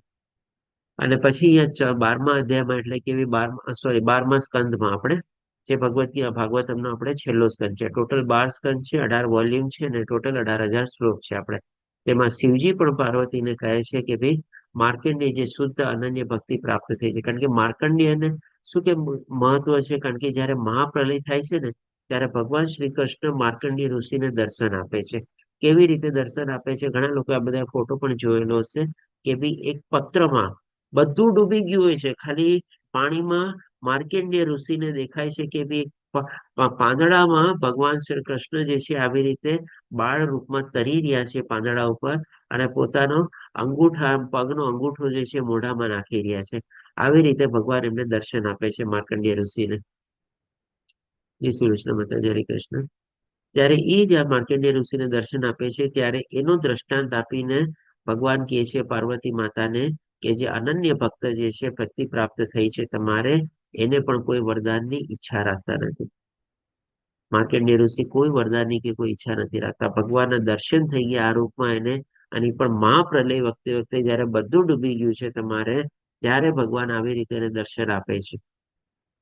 ત્યારે આ સ્તુતિ છે આપણે. અને હજી આપણે આગળ વધતા જોઈએ તો પછી પદ્મ પુરાણમાં પણ આપણે દામોદર અષ્ટક હમણાં આપણે હજી તો વાર છે, હમણાં જ આપણે શિયાળો ગયો, આપણે દામોદર લીલા આપણે નોર્મલી દિવાળી પછી આપણે માણીએ છીએ ને દામોદર અષ્ટકમ ને ભગવાનની દામોદર લીલા આપણે કારતક મહિનામાં. તો હજી તો વાર છે પણ આપણે બધા આખો કારતક મહિનો આપણે એને ભગવાનની દામોદર લીલા તરીકે આપણે માણીએ છીએ. તો એ પણ આપણે પદ્મપુરાણમાં બતાવવામાં આવેલું છે કે તમારા આશ્ચર્યજનક રૂપને જોવા સિવાય બીજી કોઈ ઈચ્છા નથી. ભગવાનના ભક્તો પણ આવી જ ઈચ્છાઓ કરે છે. અને દામોદર અષ્ટકમનું જે આપણે જે બોલીએ છીએ એમાં પણ આ જ ચીજ લખેલી છે કે ભાઈ તમારા આ રૂપના મને દર્શન થાય, આ રૂપના દર્શન હંમેશા હું સ્મરણ કરું, ચિંતન કરું, આના સિવાય મને બીજી કોઈ ઈચ્છા નથી તમારે. એ આખો દામોદર અષ્ટકમમાં આવે છે. મને યાદ નથી પૂરું અત્યારે, પણ એ આપણે એના મિનિંગ અથવા ભાવાર્થ તરીકે આપણે લઈએ છીએ. પછી હયશીષ પંચરથમાં પણ પ્રહલાદ મહારાજ જે છે નરસિંહ ભગવાનને કહે છે કે હનુમાનજીનું ઉદાહરણ આપે છે અને કહે છે કે હું પણ તમારી સેવા કરવા છું. હનુમાનજી જે છે આપણે ભગવાન રામના પરમ ભક્ત છે, આપણે ચિરંજીવી છે. આપણે જો શુદ્ધ ભક્તિ પ્રાપ્ત કરવી હોય તો આવી હનુમાનજીની જેવી જો આપણે ભક્તિ પ્રાપ્ત કરી શકીએ ને, આપણે ઘણા લોકોમાંથી આપણે હનુમાનજીને પણ આપણે પૂછતા હોય છે દેવી દેવતાઓ તરીકે કે ભગવાનના પરમ શ્રેષ્ઠ ભક્ત તરીકે. તો આપણે એક ભાવ એવો પણ રાખી શકીએ કે ભાઈ ભગવાન હનુમાન જેવી મને ભક્તિ આપે, તમારે આવી શુદ્ધ અને આવી પરમ ભક્તિ આપે. તો એ પ્રહલાદ મહારાજજી પણ ત્યારે ઈ જ કે છે, ત્યારે નરસિંહ ભગવાન અમને દર્શન આપે છે. પછી પરીક્ષિત મહારાજ સુખદેવ ગોસ્વામી પણ આગળ જણાવે છે 6થા સ્કંદમાં છે આપણે કે મેં સાંભળ્યું છે કે મુક્ત થયેલાઓને પણ ભક્ત બનવું પડે છે અને તે ખૂબ જ દુર્લભ છે. આ શેના સંદર્ભમાં છે આપણે કે જે જો ઘણા એવા મુક્ત આત્માઓ છે, હોઈ શકે એ લોકોએ સાયુજ્ય મુક્તિ પ્રાપ્ત કરવાની કોશિશ કરી હોય, એવી સાધના અને તપસ્યા કરેલી હોય. જેમ કે આના સંદર્ભમાં આપણે જેમ ચતુષ્કુમાર છે ને, જે પહેલેથી જ મુક્ત હતા ઓલરેડી. સનાતન અને સનત કુમાર, સનંદન, સનત કુમાર અને સનાતન, ચાર જે બ્રહ્માજીના પુત્ર છે આપણે. પણ ઈ લોકોને પણ જયારે એકવાર વૈકુંઠ લોક એ લોકો જાય છે અને ભગવાનના ચરણોમાં પડીને એ લોકોને જયારે સુગંધ પ્રાપ્ત થાય છે અને સુગંધથી લોકો આકર્ષિત થાય છે અને પછી એ લોકો પણ ભગવાનની સાકાર ભક્તિમાં પ્રવૃત્ત થાય છે. તો આ બધા જે ચતુષ્કુમાર છે જે મુક્ત જ છે ઓલરેડી મુક્તિ એને પ્રાપ્ત થઈ ગઈ છે. તેમ છતાં પણ એ લોકો ભગવાનની આવી રીતે સાકાર રૂપમાં ભક્તિમાં આકર્ષિત થાય છે અને ભગવાનના ભક્ત બને છે. તો એ જ અહીંયા પરીક્ષિત મહારાજ વર્ણવે છે કે ભાઈ મુક્ત થયેલા, અહીંયા ચતુષ્કુમાર મુક્ત થયેલા છે, એને પણ ભક્ત બનવું પડે છે, એ લોકો પણ ભક્ત બને છે, અને જે ખૂબ જ દુર્લભ છે આપણે. કારણ કે સુકમ દુર્લભ છે કે ભાઈ જે લોકોને આવી સિદ્ધિઓ પ્રાપ્ત કરીને ભગવાનની સાયુજ્ય પ્રકારમાં મુક્ત થવું છે અથવા એકાકાર થવું છે, એ લોકો એને એન્ડ રિઝલ્ટ સમજી દે છે. અને એનાથી જ્ઞાનના અભાવના કારણે એ લોકો આવી રીતે આગળ વધી શકતા નથી. તો એના સંદર્ભમાં ભગવાન આ પ્રહલાદ મહારાજ કહે છે, પણ એ પણ આપણે પરીક્ષિત મહારાજ કહે છે કે પણ બહુ દુર્લભ છે. અને પેલા જ અધ્યાયમાં આપણે કુંતી માતાની પણ સ્તુતિ આપણે આવેલી છે. અને પેલા સ્કંદમાં આપણે કહીએ ને કે 8મા અધ્યાયમાં આપણે કુંતી માતાની સ્તુતિ છે અને 9મા અધ્યાયમાં આપણે ભીષ્મ પિતામહની સ્તુતિ છે આપણે. તો ત્યારે કુંતી માતા પણ એ જ કહે છે કે ભાઈ જો એકલો પરમહંસ તમને જાણી શકે તો પછી હું ઓછી બુદ્ધિશાળી તમને કેવી રીતે જાણી શકું. આપણા શાસ્ત્ર પ્રમાણે શું છે કે ભાઈ સ્ત્રીઓને હંમેશા કોકના રક્ષણ અથવા તો કોકના પ્રોટેક્શન હેઠળ રહેવું જોઈએ. અને એને આપણે ગણવામાં આવે છે કે ભાઈ એનું જ્ઞાન થોડુંક સીમિત હોય છે અથવા તો મર્યાદિત હોય છે. એટલા માટે કુંતી માતાજી પણ જયારે સ્તુતિ કરે છે કે ભાઈ જે લોકો પરમહંસ, અહીંયા પરમહંસનો મંદિર શું છે કે જે આવા શુદ્ધ અને અનન્ય ભક્તો જે છે એ લોકો પણ કે એને ભગવાનને સંપૂર્ણ રીતે કદાચ જાણી શકે છે. તો પછી હું અત્યારે એની તુલનામાં તો મારી તુલના કાંઈ ન ગણાય. કુંતી માતાજી પોતાને બહુ તુચ્છ સમજે છે. તો હું તમને કેવી રીતે જાણી શકું? એટલે કે ભગવાનની લીલાઓ જાણવી જે છે ને એ આપણા સમજવામાં આવે છે. ભગવાન અચિંત્ય છે આપણે. પછી આત્મારામ શ્લોક છે જે આપણે પહેલા સ્કંદમાં છે આપણે કે જેઓ મુક્ત છે તેઓ પણ શ્રી કૃષ્ણના દિવ્ય ગુણોથી આકર્ષાય છે. ભગવાનના નામ, રૂપ, ગુણ, લીલા, ધામ એટલું બધું દિવ્ય, એટલું બધું અનન્ય છે, એટલું બધું અલૌકિક છે કે આજની તારીખમાં પણ આપણે સાંભળીએ છીએ તો આપણને કેવું એમાં રસ જાગૃત થાય છે.